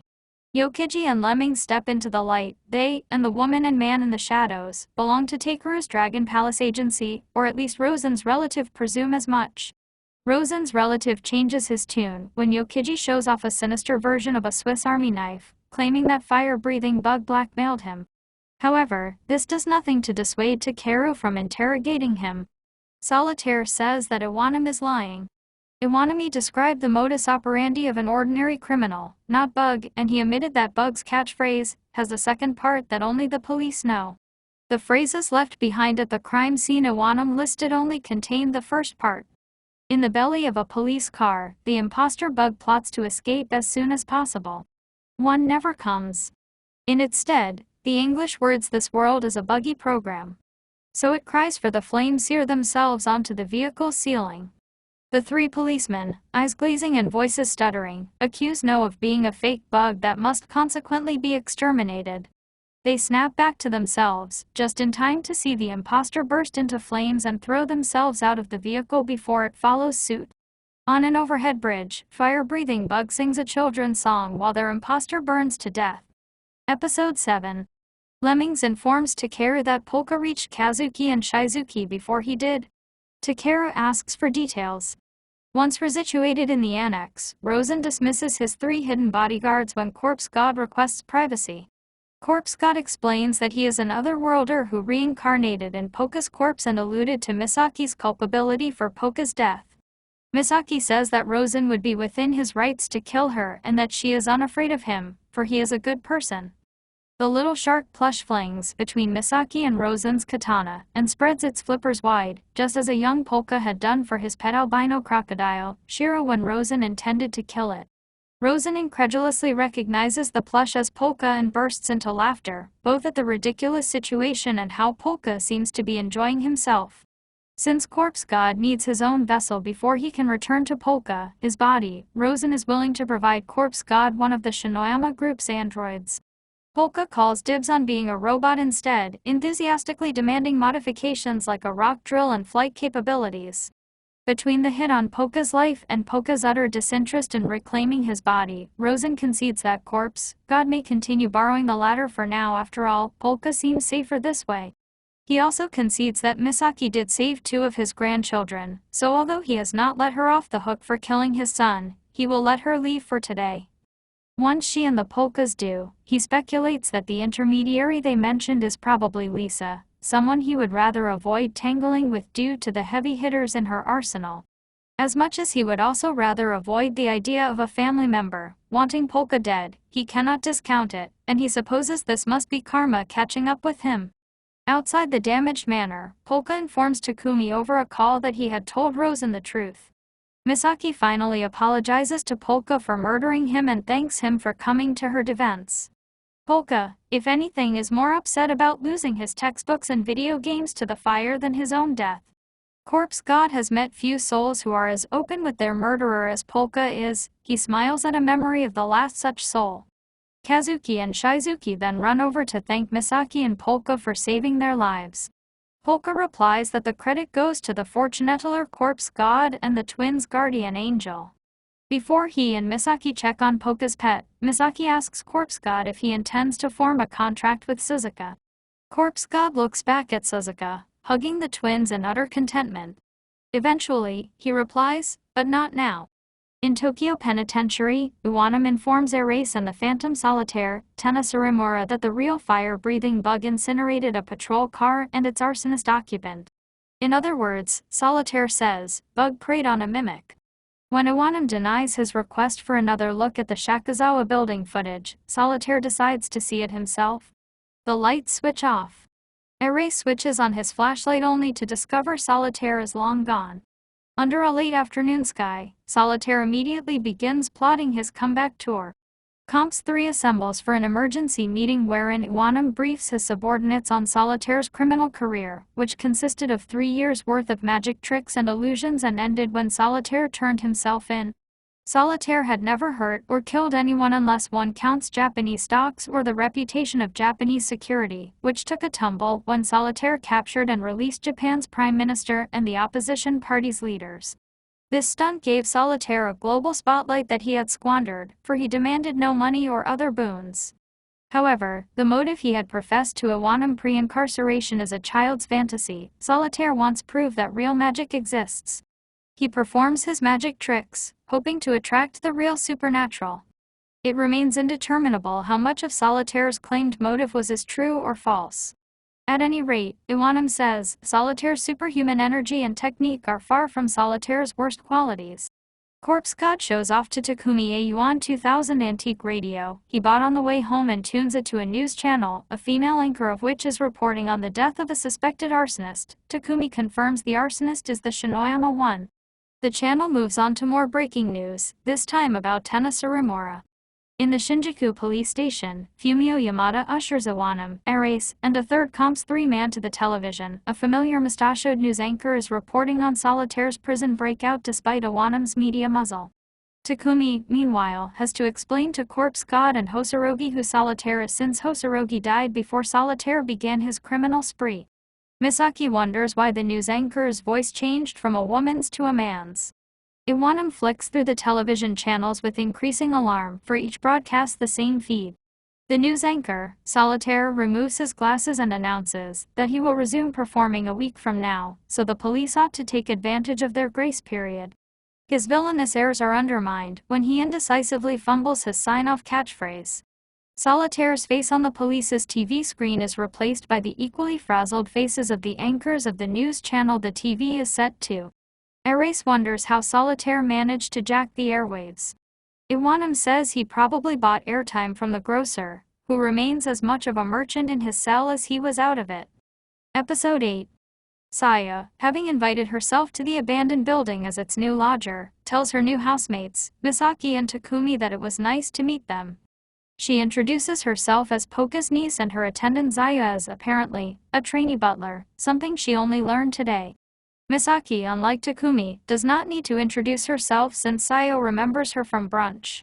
Corpse God asks why Sayo has come and receives a morose, oblique reply about toasted sharks that Sayo translates. Young Miss Sayo's bedroom and shark memorabilia collection were consumed by the estate fire. He plays a pre-recorded video of Rosen Shinoyama asking Polka to take in Sayo and her bodyguard for now because Polka's bedroom was also incinerated. And really because having two Shinoyamas there is convenient. The video ends. By convenient, Rosen means a convenient reason to deploy his security in the building, i.e. Zayu and its purlieu, i.e. people whose increased nearby presence Corpse God can detect. He cannot trust ordinary Shinoyama security to protect Polka's life if a Shinoyama is the one demanding its termination, but, wonders Corpse God, what if that Shinoyama is Sayo? That would be convenient. Misaki and Takumi leave. Corpse God sleeps on the couch, Sayo behind it courtesy of her shark-shaped sleeping bag. Zayu is already awake when the other two are eventually roused by cheery sunlight streaming through the window pane. Sayo asks her half-uncle if he finds such nice days invigorating. He supposes he does. She does not, though she respects his opinion and bids him good night, just as Takumi and Misaki appear in the entryway. Zayu apologetically attributes Sayo's behavior to shock. Despite Sayo obstinately refusing to extricate herself from her sleeping bag and Zayu insisting that he can sleep on his feet, Takumi says he and the others shall prepare rooms for them before nightfall. Quick as a flash, Zayu has a skillet sizzling over a portable hob. While he sees Sayo's breakfast, he explains that he was chosen to guard Sayo because of their name similarity. He has also been tasked with assisting Polka, whom he advises not to visit the manor due to the ongoing police investigation. In the manor's front hall, Erase and spying Kazuki and Shizuki listen to Iwanam questioning a maid about the arsonist. Another maid tells the twins the men are policemen, but they disbelieve her. Iwanam, with his dyed hair, piercings, and host-like clothing, looks the farthest thing from a cop. Takeru, shadowed by his bodyguards Taipei and Bao, approaches the inspectors and expresses surprise at seeing them since he thought the police finished interrogations the day prior. Iwanam says he and Erase have come from a slightly different department, bearing questions for Takeru specifically. Once the five have retired to a private room, Iwanam names fire-breathing bug as a suspect in the estate arson. Takeru skeptically supposes that if Iwanam is truthful, they have seen the last of fire-breathing bug's crimes. Iwanam makes no guarantees, so Takeru makes a point of describing how anxious he has been to see the police capture fire-breathing bug ever since Bug burned down several buildings that clients had entrusted to Shinoyama security, thereby tarnishing the company's reputation. Iwanam winces at this and Takeru's follow-up. Of course, an arrest wouldn't count for much if they escaped from prison like Phantom Solitaire, who incidentally caused Shinoyama security stock price to fall when he kidnapped the Prime Minister, not that Shinoyama security was even involved. Takeru hopes that Iwanam can guarantee no further stock tumbles. After exiting the manor, Erase remarks to Iwanam that Takeru's two subordinates are probably killers. The man especially reeked of Erase's ilk, people who think they can solve any problem with violence. So, what you might call scumbags. Iwanam merely smiles before instructing Erase to put Pop Tozawa and Yatsu on standby should Comps 3 find itself tangling with the Shinoyamas. It sounds to Erase like Iwanam has a lead, which Iwanam does in the form of a Shinoyama family photograph. Erase quickly recognizes the teenager from the alley, aka Polka Shinoyama. Iwanam says, Rosen's younger son. Not only was Polka's companion present at the human not seen, but the men involved also had friction with some of the Shinoyama group. With the past month witnessing a glut of troublemakers making trouble, Iwanam is eager to see whether Polka or Takeru is in the eye of the storm. Takeru watches the detectives leave from an upper-story window, and muses aloud that Iwanam is likely incorruptible, given how he and an inspector once ruffled feathers in the police force. Bao asks if Takeru wants Iwanam gone, and is told no. What he wants, for now, is to wait and see if Iwanam can uncover Polka's secrets for him. Of course, Takeru notes, my grandfather seems to be making moves of his own. Sayo and Zayu enter, an empty room one floor below the common area, and are followed by Takumi, Misaki and Polka, the latter carrying a mattress. Zayu takes the mattress, insists that he will be fine sleeping in the room's cubbyhole, and sees them off with a bright smile and deep bow. Later, after Sayo has fallen asleep, Sayo confirms that his internal microphone is picking up the trio's upstairs conversation. Polka and Takumi are discussing how Polka's houseguest should be handled in light of the fortune-teller shop's imminent reopening. He exits the corridor not to disturb his mistress. When he utters a silent vow, he will expose the Polka Shinoyama imposter and his plot for whoever and whatever they are. Episode 9. Takumi Kuruya cowers under his desk due to a lunch break visit from Tsubaki Iwanam and Kozaburo Erase, the former of whom want Corpse God to tell his fortune. Erase declines to have his read since he is suspicious of receiving a bad fortune and instead follows Misaki Sekimiya into the divination room, where he, Sayo Shinoyama, and Zayule will watch the proceedings. Corpse God informs Iwanam that he cannot define the location of escaped convicts, something that Iwanam readily says is his job, not Corpse God's. However, if Corpse God happens to have precognition, Iwanam would gladly consult him to prevent future murders. Corpse God replies that he is not a clairvoyant, he can only trace the past path before, and the infinite paths in front of Iwanam. Sayo mutters that she has never seen her uncle look the way he does now. In other words, he looks the part, as Sayo silently admits to himself, but the Polka imposter could be as much of a fraud at fortune-telling as he is as Polka himself. Sayo considers snitching to the police should he notice Polka doing something shady. Corpse God begins by alluding to Iwanam's specific police division community safety information that Iwanam knows Takumi can easily look up and feed Polka through a hidden earpiece.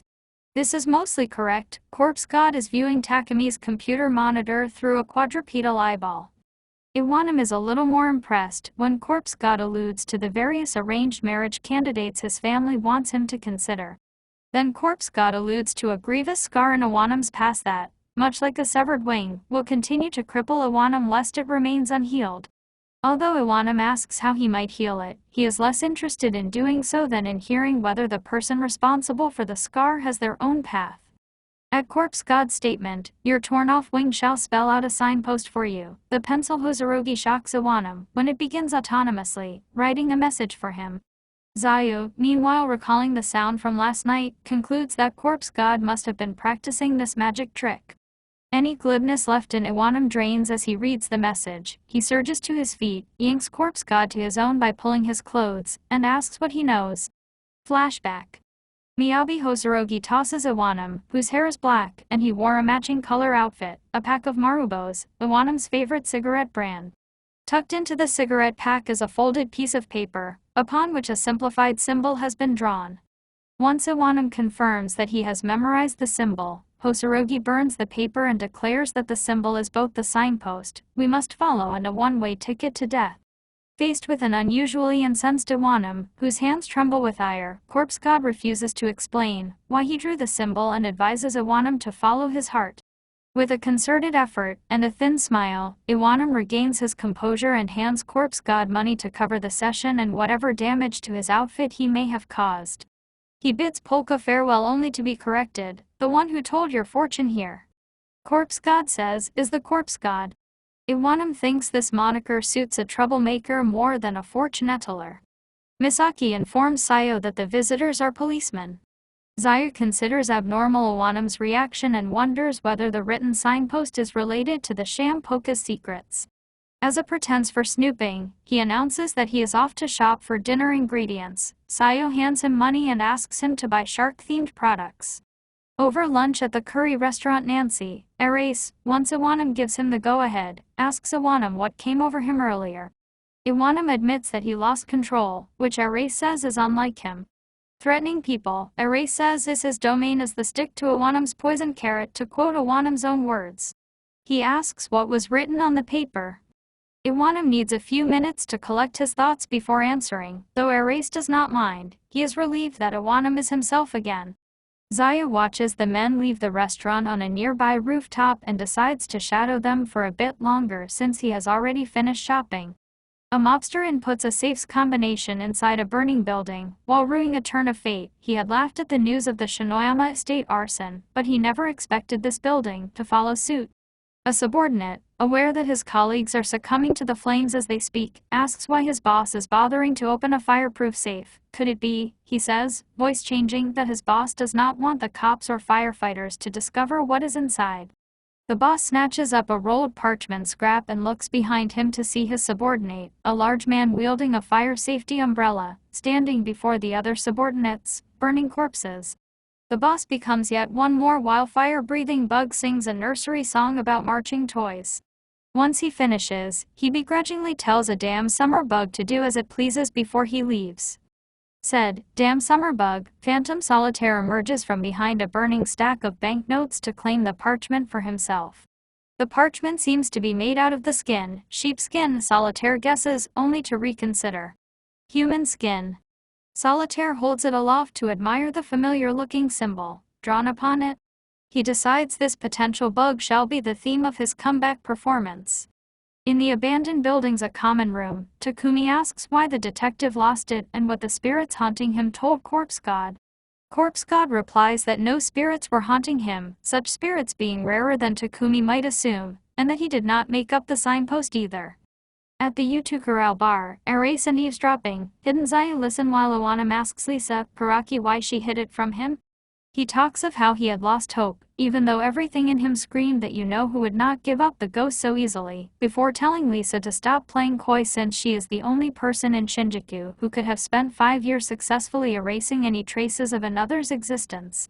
He points out that Lisa is connected to Polka, the person who gave Iwanam a message with contents that only his and Lisa's mutual friend could have known about, with Lisa one of the only people besides Iwanam to whom their friend might have talked about said contents. Lisa insists she does not know what Iwanam is talking about and asks who this mutual friend is. Annoyed, Iwanam reiterates that she should stop playing dumb. He is speaking of her precious senpai and his fellow rogue inspector-in-arms, Hosorogi. Corpse God explains to Misaki, Takumi, and Sayo that he does not know what Hosorogi wrote because Hosorogi told him he would handle it. Hosorogi writes that Shinjuku has a surprising amount of depth for such a small pond. Lisa feels nostalgic for Hosorogi's name and observes that Iwanam's emotions seem bittersweet. Iwanam replies that this is partially due to Lisa's involvement with a child, Polka, since protecting children has been paramount to community safety since Hosorogi's reign. Lisa slyly points out that if Hosorogi is alive, as Iwanam suggests, then this implies Hosorogi himself has recruited a child despite his policy. Iwanam supposes Hosorogi might have done such a thing out of desperation, assuming it was not Lisa's idea, and even then, Iwanam still has complaints that he would prefer to make to Hosorogi's face. Involving children in the police's screwed-up problems is simply inexcusable. Lisa claims she does not recall recruiting any children, for she is merely renting a building to Polka as a favor to him, and as an opportunity to curry favor with the Shinoyama group. Plausible, Iwanam says, but not convincing since Lisa would not have told Polka about Hosorogi in such innocuous circumstances. She would not risk Polka or Misaki becoming curious and doing some digging, for they would surely find themselves in the same sort of danger that sent Hosorogi into hiding. Where Lisa is not convincing, Iwanam seems convinced that Hosorogi is alive. Iwanam confirms that he is and asks Lisa to tell Hosorogi that Comps 3 will flush out police corruption so that Hosorogi can return to an incorrupt police force. Once Iwanam and Erase leave, Lisa's lovers, Karuto Ichinos and Izuna Jijo ask Lisa if the situation is really alright. What if Ichinos asks, Corpse God has encountered Hosorogi's soul? Lisa assures them that the situation is acceptable, opining that Hosorogi is far too money-obsessed to think of her. Zayu decides to investigate Utukuro staff, determined to vanquish anyone who might try to approach Rosen Shinoyama. Takumi is taken aback to learn that Hosorogi is an internal affairs IA inspector, which he explains to Corpse God as a law enforcement officer investigating internal corruption. Corpse God compares Hosorogi to Jangrad Damarai XIV, the Imperial Dazzling Corps Office of Audit and Arrest Deputy Commander. Misaki excitedly asks if Hosorogi used to boss Iwanam and Erase around. Hosorogi says they knew each other, but were in different divisions. Takumi expresses skepticism at the idea of Hosorogi ever acting like a proper inspector. Hosorogi smugly recalls how he used to be called the delinquent inspector, and the filth who hunts dirt before demanding 1 million yen in exchange for telling them what he wrote on the paper. He apologizes that his message incited Iwanam to seize Corpse God and confesses that the message involves one of his lingering regrets. Corpse God tells Misaki and Takumi that, when he had made a pact with Hosorogi, he had promised to resolve some of Hosorogi's regrets, in exchange for Hosorogi's services. Takumi imagines that Hosorogi will move on should his regrets be resolved, though Hosorogi claims he will honor the pact. Privately, he tells himself he will have to face up to Lisa sooner or later. In a security guard's uniform, Solitaire returns to Tokyo Penitentiary to purchase information about the symbol from the grocer, the incarcerated supposed fifth-generation head of a century-old family mercantile business. Grocer says he recognizes the symbol and will accept adequate information as payment. Solitaire offers him 2 pieces of useless information, whose sum total is a master, criminal is actually a fool, which is worth 30 yens, worth of snacks. Still, Grocer offers Solitaire a free product sample. The symbol is similar but unrelated to an insignia used by an old Central Eastern European knight order, and one of its diagonal lines signifies a sword. As for the price of the full product, Grocer is willing to negotiate it based on Solitaire's circumstances. The morning of Solitaire's scheduled comeback performance finds Takumi, Polka, Misaki, and even Sayo awake with varying anticipation levels. Sayo draws the attention of the others to the window just as the channel host, Zero and Solitaire's antique radio announces breaking news from Shinjuku. Across the city, Lisa, Iwanam, Erase Lemmings, Rosen Shinoyama, Kiri Shinoyama, Shizuki Shinoyama, Kazuki Shinoyama, Karu Shinoyama, Bao Taipei, Yokiji, and Corpse God's crew stare at the sight of dirigibles, all of which sport the simplified symbol, albeit with an additional horizontal line, invading Shinjuku's airspace. How? I thought I reincarnated to a different world, Corpse God murmurs, utterly stunned from where he stands next to Sayo. Misaki asks him if he recognizes the symbol. He says it is the emblem of the fallen empire, from which he hails. Episode 10. Flashback. In the imperial palace of the Bayandi Empire, Easley Swordfrail points at a banner overlooking a grand staircase and tells Corpse God, not yet known as such, that the symbol adorning it is the emblem of the empire that shall be Corpse God's home. The young emperor declares that he redesigned the emblem upon ascending the throne, for his father's version was much simpler. He proudly shows his original sketch for the redesigned emblem and remarks, "Pretty cool, eh? Present." The Corpse God stares at the symbol adorning the dirigibles in Shinjuku's airspace, and says the symbol is the emblem of his fallen empire. Meanwhile, members of a certain organization discuss online both Solitaire's uncloaking of the symbol and fire-breathing Bug's immolation of the members' brethren. Some suggest hiding the symbol in a crowd or forest or claiming that the logo is attributed to an upstart cult, for they are worried about the emblem circulating amongst the public. In contrast, others claim it is a trap or lure. The problem is, someone types, that someone baited a hook for us. The overwhelming consensus of the online discussion group is one of slaughter and death, with Solitaire on the chopping block. A suited individual types a response as follows: make it swift and painless.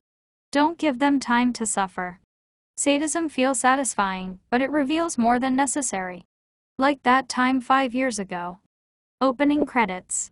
Tsubaki Iwanam wonders out loud, what the hell is going on, as he stares at the dirigibles that have invaded Shinjuku airspace. Kozaburo Erase asks if the symbol adorning the dirigibles is the symbol that Iwanam has previously mentioned. Iwanam, deciding that he does not need to hide it any longer, shows Erase the message that the pencil, or as they believe, Polka Shinoyama, had written during the fortune-telling session. At least choose the brand of yourself. Corruption is eating away from the top. Don't trust anyone. There's another garage on the west side of that place. The signpost is inside. The key is behind the mirror of I-383. Iwanam supposes that if Solitaire is behind the dirigible stunt, he must be involved, either Miyabi Hosorogi or the people Hosorogi was pursuing due to the symbol. Regardless, says Erase, that Comps 3 keeps encountering this symbol 5 years after Hosorogi's disappearance seems more than a coincidence.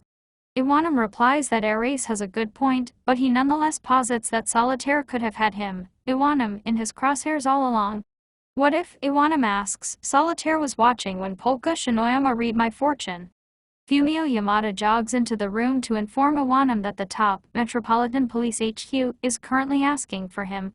Via a radio balanced on a table balanced on an airship, a news broadcaster relays that, per the statements from the Metropolitan government and police, no airships, blimps, are cleared to fly in the impacted area. However, the government does not consider this stunt an act of terrorism. Phantom Solitaire, settled in a recliner next to said dirigible topping table, muses that the web is probably better informed than the news at this point, but what he indeed dwells upon is the amount of money he spent on, of all things, blimps. Flashback. When Solitaire, disguised as a security guard, asks the grocer for the price of the information he seeks, grocer replies with the staggering sum of yuan 3,000.000,000,000, which grocer has rounded down for Solitaire specifically. Solitaire, a mix of chagrined and baffled, objects that, comparatively, grocer had only charged him yuan 30 million for 3 minutes of signal hijacking. Grocer reminds Solitaire that his shop adjusts prices according to the customer's life contents. In Solitaire's case, grocer estimates that Solitaire, if he devoted himself to accumulating money, no matter the means, could accumulate yuan 6 trillion. In other words, grocer has concluded that the symbol, as far as Solitaire is concerned, is worth half of Solitaire's projected ideal earnings. For anyone else, however, the price for the symbol might be as low as a few dozen yen, since most of them would construe it as merely a tall tale. For Solitaire, contrasted, says grocer, the symbol is guaranteed to shape his destiny. It might as well be a miracle drug concocted for Solitaire exclusively. Mishandling it will poison Solitaire to his destruction. Solitaire says he will trust grocer because grocer's predecessor trusted grocer, but he refuses to pay grocer's exorbitant price because of grocer's buildup, and probably also the price. Instead, he asks how much a fleet of airships will cost. Present. Solitaire, reclining next to a radio on top of a dirigible, reads a manga insert from a magazine, and admires the story's idea of tethering a human rope to an ad balloon. A shot rings out when he is considering borrowing the idea for himself. Solitaire's bloody arm falls limp by the recliner. Rin Horajima, posted on scaffolding some distance away, keeps her sniper rifle steady as she asks whether she hit Solitaire. Her brother, Hiro Horajima, tells her she missed and hands her his binoculars. She peers through them and discovers that she hit a Solitaire mannequin.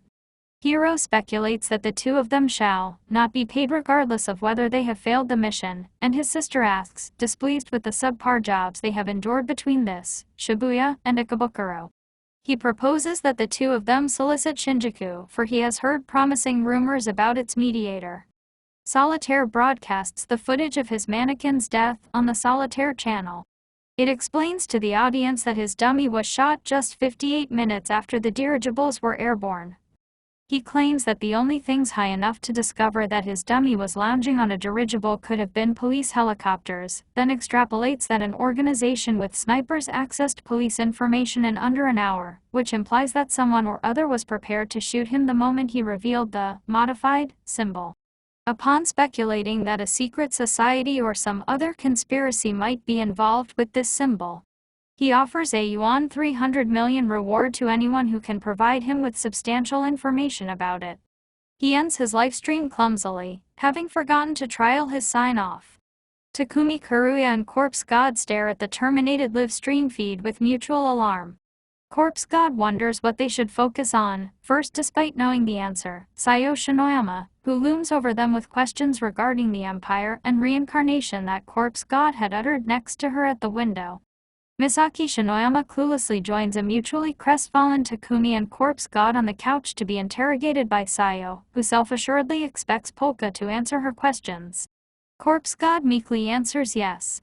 He says that he is a court sorcerer from the militaristic Bayadi #Eric Bayandi Empire who at the moment he let himself be felled by the Calamity Crusher 100 years after the Empire's collapse, reincarnated in Polka's body and battles securities about his future, for the sake of a peaceful life.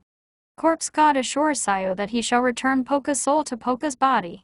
Takumi, flabbergasted, asks how Corpse God can possibly expect Sayo to buy the story. Corpse God replies that he supposed resolving the situation would be easier if Sayo did not.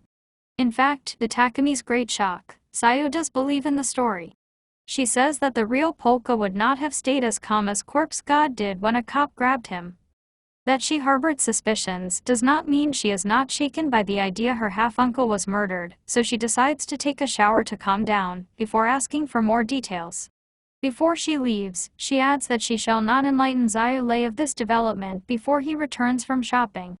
Corpse God remarks that Sayo is inscrutable and asks Takumi to show her the dancing skeleton spectacle. Takumi thinks the more salient takeaway is that Sayo probably will not snitch to Polka's true identity. However, he asks whether Corpse God, in the worst-case scenario, could use a spell to wipe Sayo's memory. Corpse God admits that he can have a contracted spirit, possess someone and remove parts of their memory as a scalpel might amputate a section piece. Essentially, this would indirectly affect said someone's physical brain.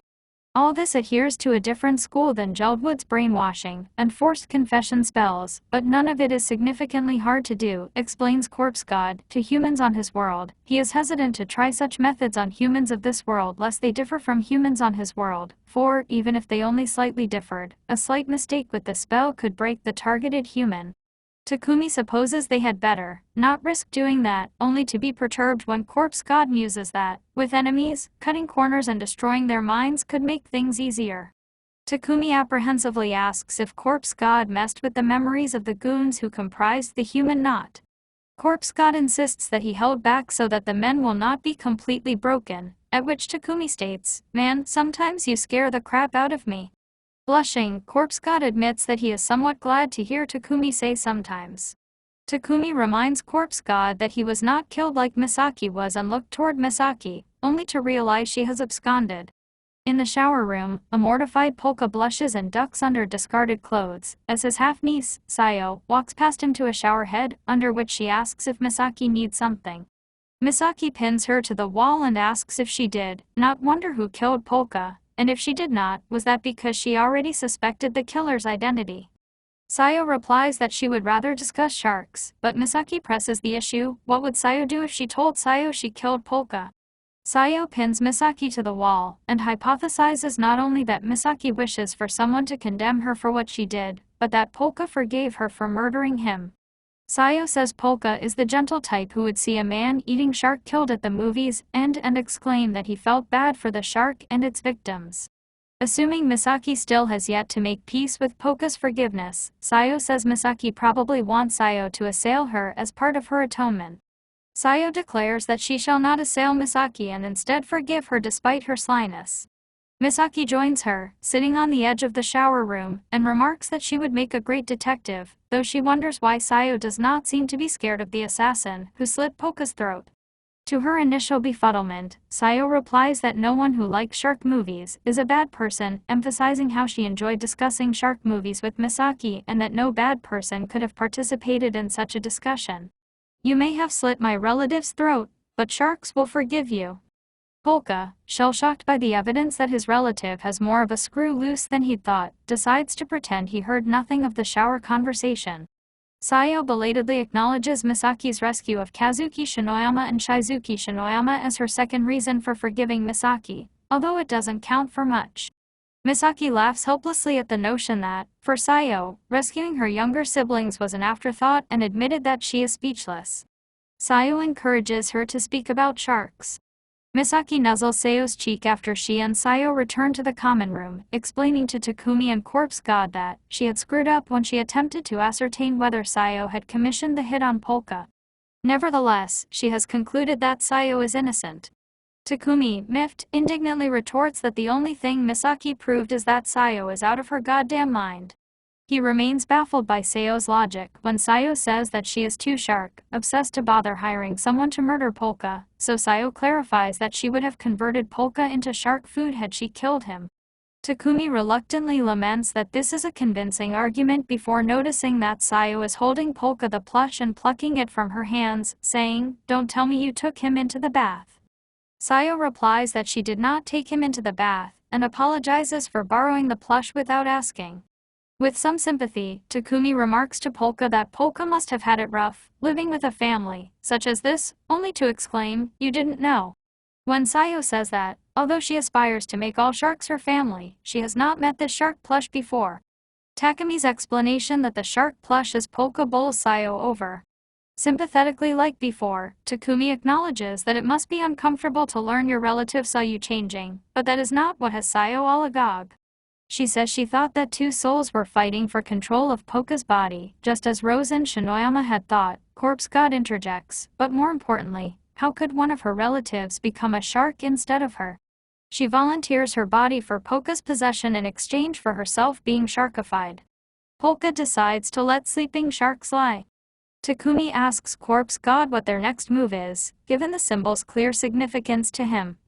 Corpse God says that, while he does not mind if the emblem is publicized, he must confront anyone who is striving to use the emblem for some purpose and, especially someone who might defile such a precious memory as this. Takumi is willing to investigate any shadowy organizations that might be using it, though he does not discount the possibility that Solitaire could have been making shit up. Episode 11. 4 people fill out their intake forms for their respective fortune-telling sessions with Corpse God. The first is the medical practitioner who previously visited Corpse God, the second and third are teenagers or young women, and the fourth is a middle-aged man. The lady with the bobbed hair wonders if the fortune-teller is legit, and the medical practitioner replies that he is visiting the fortune-teller for a second time after being convinced of his legitimacy during their first session. The older man listens in mild-mannered.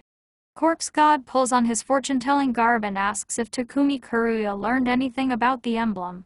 Takumi says his all-nighter revealed nothing, but he does suspect that the case must be serious due to public safety's involvement, and how Inspector Miyabi Hosorogi went missing while tracking the emblem down.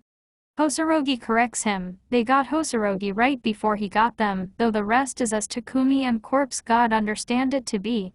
By they, Hosorogi means most likely hired assassins rather than the enemy he was chasing. Takumi infers that the culprit must have been a cop considering Hosorogi's profession as an internal affairs inspector. Hosorogi is reluctant to name the culprit without proof since that might endanger Corpse God and the others. Corpse God shares his concern insofar as Polka Shinoyama and his family are concerned. Zayule, eavesdropping as he prepares food in the kitchenette, wonders what this band of crooks intends to fight regarding police corruption. He offers Sayo Shinoyama a chipper "I'll be right there," in response to her complaints of hunger, only to immediately resume his suspicious contemplation of the pencil scratchings and the odd pauses. Hosorogi affirms that he passed along a message to Tsubaki Iwanam, to whom he wishes to entrust their case despite it being one of his lingering regrets. Opening credits. In a room dedicated to the Tena Surimura investigation inside the headquarters of the Tokyo Metropolitan Police Department, a business suit-clad Iwanam briefs the intra-department task force on Solitaire's history and suggests that they will cross paths with Solitaire if they likewise pursue the publicized symbol. A pair of disgruntled Tokyo detectives grumble to each other about Shinjuku's integration into the task force. That such Comp's 3 members as Kozaburo Ares and Pop Tozawa are in attendance might as well make the meeting a loose cannon convention, in their opinion. Still, they are especially chagrined that Iwanam is leading the task force. After the shit he pulled with that IA inspector, one grouse, who does he think he is to lecture us? Ares glances at the men, but says nothing. In the divination room, Corpse God informs the middle-aged man, Shouta Yamanura, that he stands on a ship bound for an ostentatious demise and should board another ship post-haste. Yamanura, who had not mentioned the situation to which Corpse God is alluding on his intake form, stammers that Corpse God is right. If I really were Shouta Yamanura-kun, that is. Thinks Surimura, who is impersonating the real Shouta Yamanura, an innocent citizen who works for a company that is cooking its books. Solitaire assumes that Takumi is feeding Corpse God this information via hot reading, which, while impressive for Takumi's ability to unearth said information in a short period, is merely the work of ordinary mortals. Solitaire slouches with disappointment and, when asked if he has any questions, glumly asks if Corpse God can identify the emblem about which Solitaire is offering a 300 million yen reward. Corpse God replies that he cannot, to Solitaire's lack of surprise, but continues that he does sense something amiss with it. Hosorogi hops up to draw the symbol. Solitaire is more interested in the pencil trick than the fortune, since Hosorogi's writing is too firm to be the result of wires or magnets, but his breath catches when Hosorogi finishes. The actual symbol, Corpse God says, as rendered by the pencil, lacks the horizontal line through its center that the dirigible symbol had. Corpse God is correct. Solitaire had deliberately added the line to winnow the liars from the truthers. He tries to quell the thrill that goes through him, telling himself that this must be a test, that a secret society affiliate would never reveal themselves in such a careless manner, but his heart races nevertheless.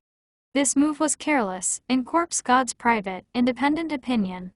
Still, Corpse God could and cannot tolerate a doctored version of the emblem being spread around, though he is fully aware that the only way to fix things would be to inform Solitaire himself of the correction.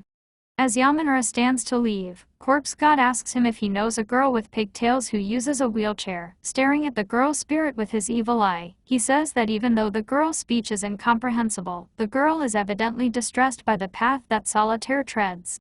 After considering the girl's loss of conversational ability and how she must have been a long-time wheelchair user for the wheelchair to have manifested post-death, he prepares to force her soul to pass on.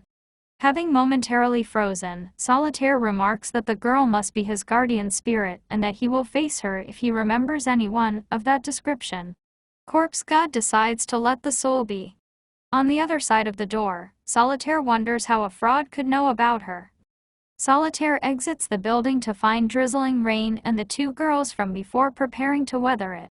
The girl with bobbed hair lends her friend her umbrella and dons a rain poncho, bearing the kanji for fire safety, or watch out for fires, before the pair set off.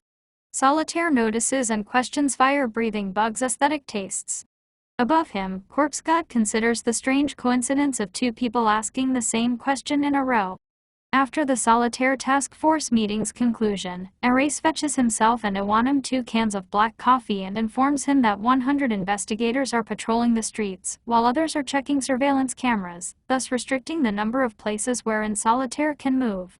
He wonders whether the task force should make a decisive move themselves, but Iwanam reminds him that only a few people know the publicized symbol is doctored, and most people on the task force, as Erase is aware, do not and should not. Iwanam admits that having more than one goal throws off his instincts. Erase encouragingly says that catching Solitaire and Comps 3 will cause the enemies who hunted Hosorogi to make their own move. The partners' peaceful moment is interrupted when the two disgruntled officers from before call them out on it and Iwanam out on his superior attitude, what with dead-ending his career. These jibes Iwanam counters, causing one officer to grab his clothes and snap that many Leo still nurse grudges over Iwanam's time as Hosorogi's flunky. Anyone who holds such a grudge, Iwanam retorts, can only be a corrupt cop who resents being unable to get away with corruption. The officer shoves Iwanam against the wall and sneers that he is no big shot in the TMPD like he is in his precinct, so he ought to mind his place. Iwanam instead suggests that the officer is an ill-mannered coward who has to make every conversation a pissing contest. Erase seizes the officer's arm mid-punch and slowly crushes it. Iwanam insists he is fine, then repeats himself when Erase will not let go. Once Erase does, Iwanam grins around an unlit cigarette, which Erase lights, and suggests they all agree to cease bullying the weak. The second officer asks Erase what he thinks will happen to him if he finds himself in trouble post illegal sting operation. Trouble, that's the first officer, that could easily be invented. Erase calmly interjects that he has already been punished for the operation and thoroughly reprimanded by Tozawa. Tozawa approaches the group alongside Ran Mariatsu, the latter asking Iwanam why he is picking fights before tripping the physically aggressive officer with his cane. Tozawa snatches the officer's bruised right arm as the officer falls before asking if the officer is all right. The officer answers yes, only to realize that his right shoulder has been dislocated. Upon exclaiming how the officer could have disclosed his arm, Tozawa pops the arm back into its socket, and says the officer is lucky he was here, since Erase does not know how to fix dislocations. He and Yatsu express breezy relief over the lack of a situation at hand. Senior Commissioner Hibaki storms over to confront the men over the commotion. Tozawa claims that he merely administered first aid to a colleague and prompted the officer to agree, which he quietly did.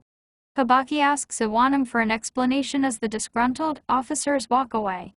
Once Iwanam explains himself in the empty meeting room, Hibaki puts his head in his hands and pleads with Iwanam not to provoke the men. However, in the wrong they certainly are, given that everyone is on edge due to Solitaire accusing the police of sniping him in his video, though, he says, the brass seem to believe Solitaire staged the shooting. Regardless, he can only cover for Iwanam so much. Iwanam says he is grateful that Hibaki is willing to cover for him at all. He excuses himself and exits into the corridor, where Comp's 3 members are waiting for him, and tells them that more troublemakers, such as Lemmings, could be involved in this case. And speaking of troublemakers, he adds that he intended to ask certain members not to create further friction between HQ and the Shinjuku precinct. Yatsu cheekily quips that HQ's men specifically have it in for Iwanam, not the rest of them. In any case, Iwanam continues, Comps 3's objective remains unchanged, protect the town from the troublemakers' mischief. That night, Zayu reads an email from his older sister that opens with the news that she has found no traces of Miyabi Hosorogi. The rest of the email consists of sisterly advice to avoid catching the circulating summer cold, to make small batches of curry, since it spoils sooner than one thinks, and to avoid making mistakes with young Miss Zayu. Zayu is disconcerted at the thought that even the highlight could not trace Hosorogi but could not dwell on that fact, for he hears footsteps on the rooftop. Such footsteps belong to Solitaire, who exclaims to the moon that alighting on rooftops is intoxicating no matter how often he does it. He considers adopting the moniker the Phantom of 20 Faces as he walks toward the stairwell's door, but pauses in front of it, concerned that fans of Edagawa Rampo would take umbrage with him despite Rampo's works being in the public domain. When he turns to ask a concealed Zayu for a second opinion, Zayu flings a few kunai at him. Solitaire blocks them with his playing cards and demands that the fortune-telling corpse god, Polka Shinoyama, divulge information about the symbol and the organization to which he belongs. Zayu steps out from behind a corner and requests that Solitaire not confuse him with that weakling. On a floor below, Polka wakes up and hops onto Corpse God's, that is, his, just in time to watch a message from Bug scorch itself into the wall. Outside the abandoned building's front entrance, the Bug in the rain poncho sings a nursery song. Meanwhile, Corpse God dreams about the day an enormous sinkhole opened in the Imperial capital to swallow all units of the Imperial Army save for General Daryl's unit, which the Homewrecker Dragon had stolen away. Corpse God had listened to men discussing this outside a room and, when the men fretted as to the whereabouts of the Prince and Empress, drew his cloak about him and made to exit the room. His mentor, Islis, had stopped him by pointing out she had placed wards to deter the others from noticing their room, lest they be dragged to the front lines, for she lacked any interest in participating in the fool's self-inflicted downfall. Having already entrusted her and Corpse God's acquaintances to Romulka's care, she proceeded to say that Yutsurajiza was right when he declared that the time is right for Corpse God to live free from the Empire's shackles. She remarked that despite the older skeleton which she had Corpse God possessed, Corpse God remained a child to the very end.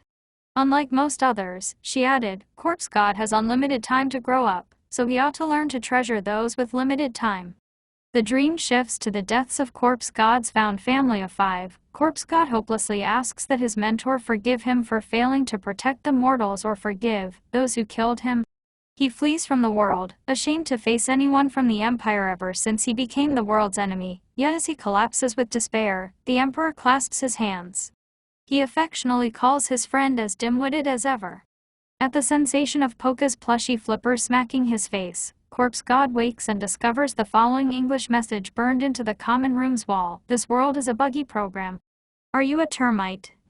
Or are you a bird eating the bug? Polka hops onto Corpse God's shoulder out of a belated fear of ghosts, though this is no ghost's work. Corpse God brushes his hand against the words, which are still hot, then answers a call from a withheld number. In the stairwell, a slender umbrella-carrying man haltingly asks if he is speaking with Polka Shinoyama and if Polka is also a bastard child of Sabaruman. Corpse God stiffens as he asks how the caller knows that name. Solitaire chuckles a complaint about how inconsiderate they are for forcing him to entertain such a quirk of fate. Zayu remains composed despite recognizing Solitaire and wondering who they refers to. There is no they. Solitaire merely spouted confident nonsense, in an attempt to sound like he knows what is going on. He does not, and without a plan, he is left to flounder in the face of Xiao's indifference. Zayu just as indifferently supposes that he can take his time interrogating Solitaire after catching him. Solitaire quips that 3 a.m. must be past Xiao's bedtime, but Zayu coolly says that he is 19 as he swipes 3 kunai at Solitaire's chest and throat. Solitaire reels backward into a flip to create distance between them. Zayu may be no child, he admits, but indeed Zayu is not so fast as to catch up with him, perhaps Solitaire means to say, but the words die in his intact throat at the sight of Xiao's gloved fingers extending into chords. With a baffled yell, Solitaire frantically dodges Xiao's vastly augmented attacks. A Shinoyama employee observes the attack with binoculars in his left hand and reports it to Takeru Shinoyama with the cell phone in his right hand. Takeru Shinoyama sets down his phone and uses to bow Taipei, and Yokiji that this activity, the thrill-seeker fighting one of his grandfather's bodyguards, of all things, is not quite the activity he was expecting. His people will nevertheless make their move, he adds. When it comes to securing a conflict zone, the most important question is how to walk off with the spoils. As Takeru speaks, Lemmings observes the rooftop fight from an even higher rooftop. Episode 12. In a building stairwell, fire-breathing Bug decries the bastard children of Sabaramind as deplorables for using a child, i.e. Polka Shinoyama. Corpse God asks if Sabaramind is on Earth and whether Bug has ties to the Bayandi Empire or the Kingdom of Nyanald. The raincoat Bug participating in the call wonders if Polka is playing dumb, but decides he is not. Stairwell Bug asks her whether Polka is different from them the bastards, and when she replies that Polka is the same as them, an enemy, Stairwell Bug asks Corpse God what he is. Instead of replying, Corpse God scans his purlieu to find the callers, i.e., those who may have scorched the message, into the wall. He senses Sayo Shinoyama on the floor below, a few people nearby, and to his surprise, 2 people on the abandoned building's roof. Although Tena Surimura appears to be keeping cool while dodging Zayulai's attacks, his heart pounds and his brain is baffled as to who Zayu is. Zayu pauses to ask why Solitaire is here, perhaps for Miyabi Hosorogi, and Solitaire seizes the bluffing opportunity to answer, yes. However, he supposes he will have to repay Hosorogi later. Zayu questions what a fugitive could owe a police internal affairs inspector before speculating that the dirigible stunt was a one-man stage show. Solitaire's heart speeds up, suggesting to Zayu that he guessed right, but Solitaire improvises that he came to check if anything happened to Hosorogi. Left more confused, Zayu shifts into a capture and interrogates Solitaire's stance. Solitaire declares that this time, Zayu will be the one in for a fright, and as if on cue, Lemmings drops between them from a higher rooftop. Zayu distances himself from Lemmings immediately, and demands to know whether Lemmings and Solitaire are working together. Solitaire heavily implies that they are without explicitly claiming the affirmative since the rumors of Lemmings' dangerousness make him nervous. Indeed, Lemmings, after a minute of Solitaire exciting his berserker behavior, turns his bandaged gaze on the magician. Solitaire freezes with the feeling that his life has reached its curtain call. Zayu flings kunai at Lemmings' back. Bao asks Takeru Shinoyama if Rosen Shinoyama's bodyguard knows about Lemmings. Takeru replies that he has not disclosed much about his agency to his family, but assures Bao that he has instructed Lemmings to avoid harming Zayu no matter the harm Zayu may inflict on him. The 3 kunai bury themselves in Lemmings' back. Lemmings flexes his shoulders to dislodge the blades, which clatter to the ground, and merely glances back at Kai Ioyu before advancing toward Solitaire. He only advances a few steps before Zayu wraps him with cutting cords, indignant over being ignored, then sends electric currents coursing through the wires when the cords fail to cut him. Lemmings takes another struggling step forward, breaks the bonds, and swings a punch that Solitaire evades. Solitaire chides Lemmings for ignoring stage cues, even as he climbs onto the guardrail in a last-ditch retreat, making Zayu doubt whether the two are really in cahoots. Fed up, he blows Lemmings and Solitaire both sky-high. Ranmaru Yatsu and Danjo Tozawa introduce themselves to Raincoat Bug as members of the Shinjuku Community Safety Division and ask why a miner is wearing a raincoat in pleasant weather on the streets at 3 a.m. Bug ends their call with polka. Corpse God considers how fragments of his world have filtered and are filtering through to this world and feels conflicted. He believes that he cannot return to a world from which he fled as its enemy, but wishes for the homeworld of himself and his loved ones, not to be defiled. Since there is a reasonable chance that the callers are either among the people on the rooftop or among the people below, Corpse God decides to secure the building's purlieu with necromancy. Other world. As Isla's sword flail stares out at the ruins of the imperial capital and the sea lapping at its cliffs, Romilka Rimilka asks her what is on her mind. Islas replies that she has been sentimental about the Empire and, when Romilka teasingly says that Islas is actually thinking about Corpse God, remarks that raising that dim-witted pupil was her only true contribution to the Bayandi Empire. Romilka tuts at such modesty and gushes about Islas and Corpse God's unique mentor-pupil relationship until Islas shushes her and quips that magical longevity has not shed Romilka of her immaturity. Ruefully, she adds, perhaps my fool of an apprentice remained a boy until the bitter end. At Romilka's Essential So What, Islis clarifies that Corpse God is a nice boy who surpasses her in empathy only and lacks much personal will, so he gives himself over entirely to those he feels close to and loses all control when his home is defiled. Lemmings, Solitaire, and Zayu all tense at an unnatural chill sweeping over the roof. Red handprints spatter the windows and walls of the buildings on the block, but go unmentioned or unnoticed by the two Comp's 3 members and Raincoat Bug, though the latter, upon sensing the chill, apologetically bows to the former, and explains that she and her dad are searching for their runaway dog Toyomaru, whom she has found. She claims she informed her father over the phone that he was coming. She spots him on the street a moment later and waves him over. Stairwell Bug approaches the man with his closed umbrella and states that he and his daughter are searching for their dog. Ranmaru asks why this requires a raincoat, and the daughter answers that it keeps her clean while she checks dirty nooks and crannies. Corpse God knows the girl is lying, since there are no living dogs nearby, and he recognizes her soul and that of the man squaring off against Lemmings as the souls of the 2 fortune-telling clients who asked about the emblem. He elects to expand his temple. Street after street, people notice an unnatural chill in the air. Flashback. Islis gives Corpse God a lesson on constructing a netherworld overflow temple. Present. Yatsu notes the sudden chill while Tozawa, who agrees that something feels off, peers at the roof. Corpse God ascends the stairs and prepares to assist Zayu. Discreetly, he assures Polka Shinoyama, with invisible hands. Of the 3 rooftop fighters, Lemmings is the most distracted by, or preoccupied with, the ominous feeling that has engulfed the area. Solitaire tosses a card at Lemmings as an opening move of his escape strategy.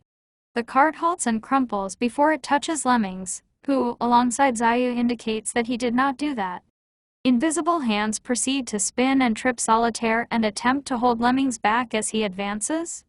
Corpse God prepares to up the action a notch and Solitaire his escape, something Solitaire has actually prepared unlike his sign-off catchphrase, which remains undecided. He sets off a smoke screen into the sky with a massive balloon inspired by the magazine he read on the dirigible. The Solitaire sighting has Yatsu reaching for his cell phone to call Tsubaki Iwanam only for Tozawa to ask him how much he intends to include in his report. Yatsu looks at the billowing smoke, grins, and wonders out loud whether that is another of Solitaire's tricks. Solitaire's babbling about the smokescreen's secret recipe ceases at the spectacle writhing through the smoke, one of which Takeru's man records video footage of that he sends to Takeru for immediate review. Takeru opens the video, his eyes widen. Solitaire spots the 2 bugs walking away from the scene and complains about their nerve for using him as misdirection. However, his fantastic mood is such that he magnanimously forgives them, made utterly ebullient over the supernatural previously invisible massive hands chasing after him and Lemmings. Lemmings evades all the hands' attempts to seize him mid-air and increasingly high over the Shinjuku cityscape, so Corpse God switches focus to Solitaire. Solitaire hops from balloon to balloon, and eventually his primary rope balloon, while exuberantly wondering whether the Shakuzawa skeletons and these hands have the exact origin. Of all the hands chasing him, the one that comes closest belongs to Lemmings. Lunging for him through the smoke, he grabs Solitaire's cape but is just out of proper reach, so he is left to fall, clutching a torn piece of it. Solitaire is only too eager to investigate Corpse God further. He casts Lemmings a scornful look and says he wants nothing to do with the likes of him. Corpse God wearily deconstructs the temple and tells Polka that the 2 rooftop intruders escaped but not the girl in the raincoat, who has been caught by the spirit of the Shinoyama maid killed by No. Meanwhile, a confident man views tweets about the flock of hands and the Shakuzawa skeletons concurrently with incoming posts on the Bastards' anonymous message board. The Bastards seem generally convinced that this is otherworldly power. Some suggest necromancy, others elementalism, others sacred arts, that is their right and duty to claim for themselves. The man agrees that they must search for this power with every tool at their disposal, adding that they can kill multiple birds with 1 stone while sacrificing them as well. He remarks on the irony of the inheritors of Husorogi's while gathering in the building where the Bastards disposed of Hosorogi. Iwanam, in his apartment and pajamas, instructs Yatsu to secure the scene. The blonde female bouncer returns to Utukuro and informs Lisa Karaki that the police are on the move. Lisa supposes that Shinjuku is due for another commotion. Misaki Sekimiya sits up in bed, briefly awoken, then falls back asleep. In a living room, an abnormally tall young man checks his phone and tells his sister, the one sitting on the love seat, not the one gazing out the window, that things are getting interesting. The television switches on, displaying video footage of a distant flock of massive hands undulating in a city. The sister's slow smile reveals a set of fangs. Rovesian in advance.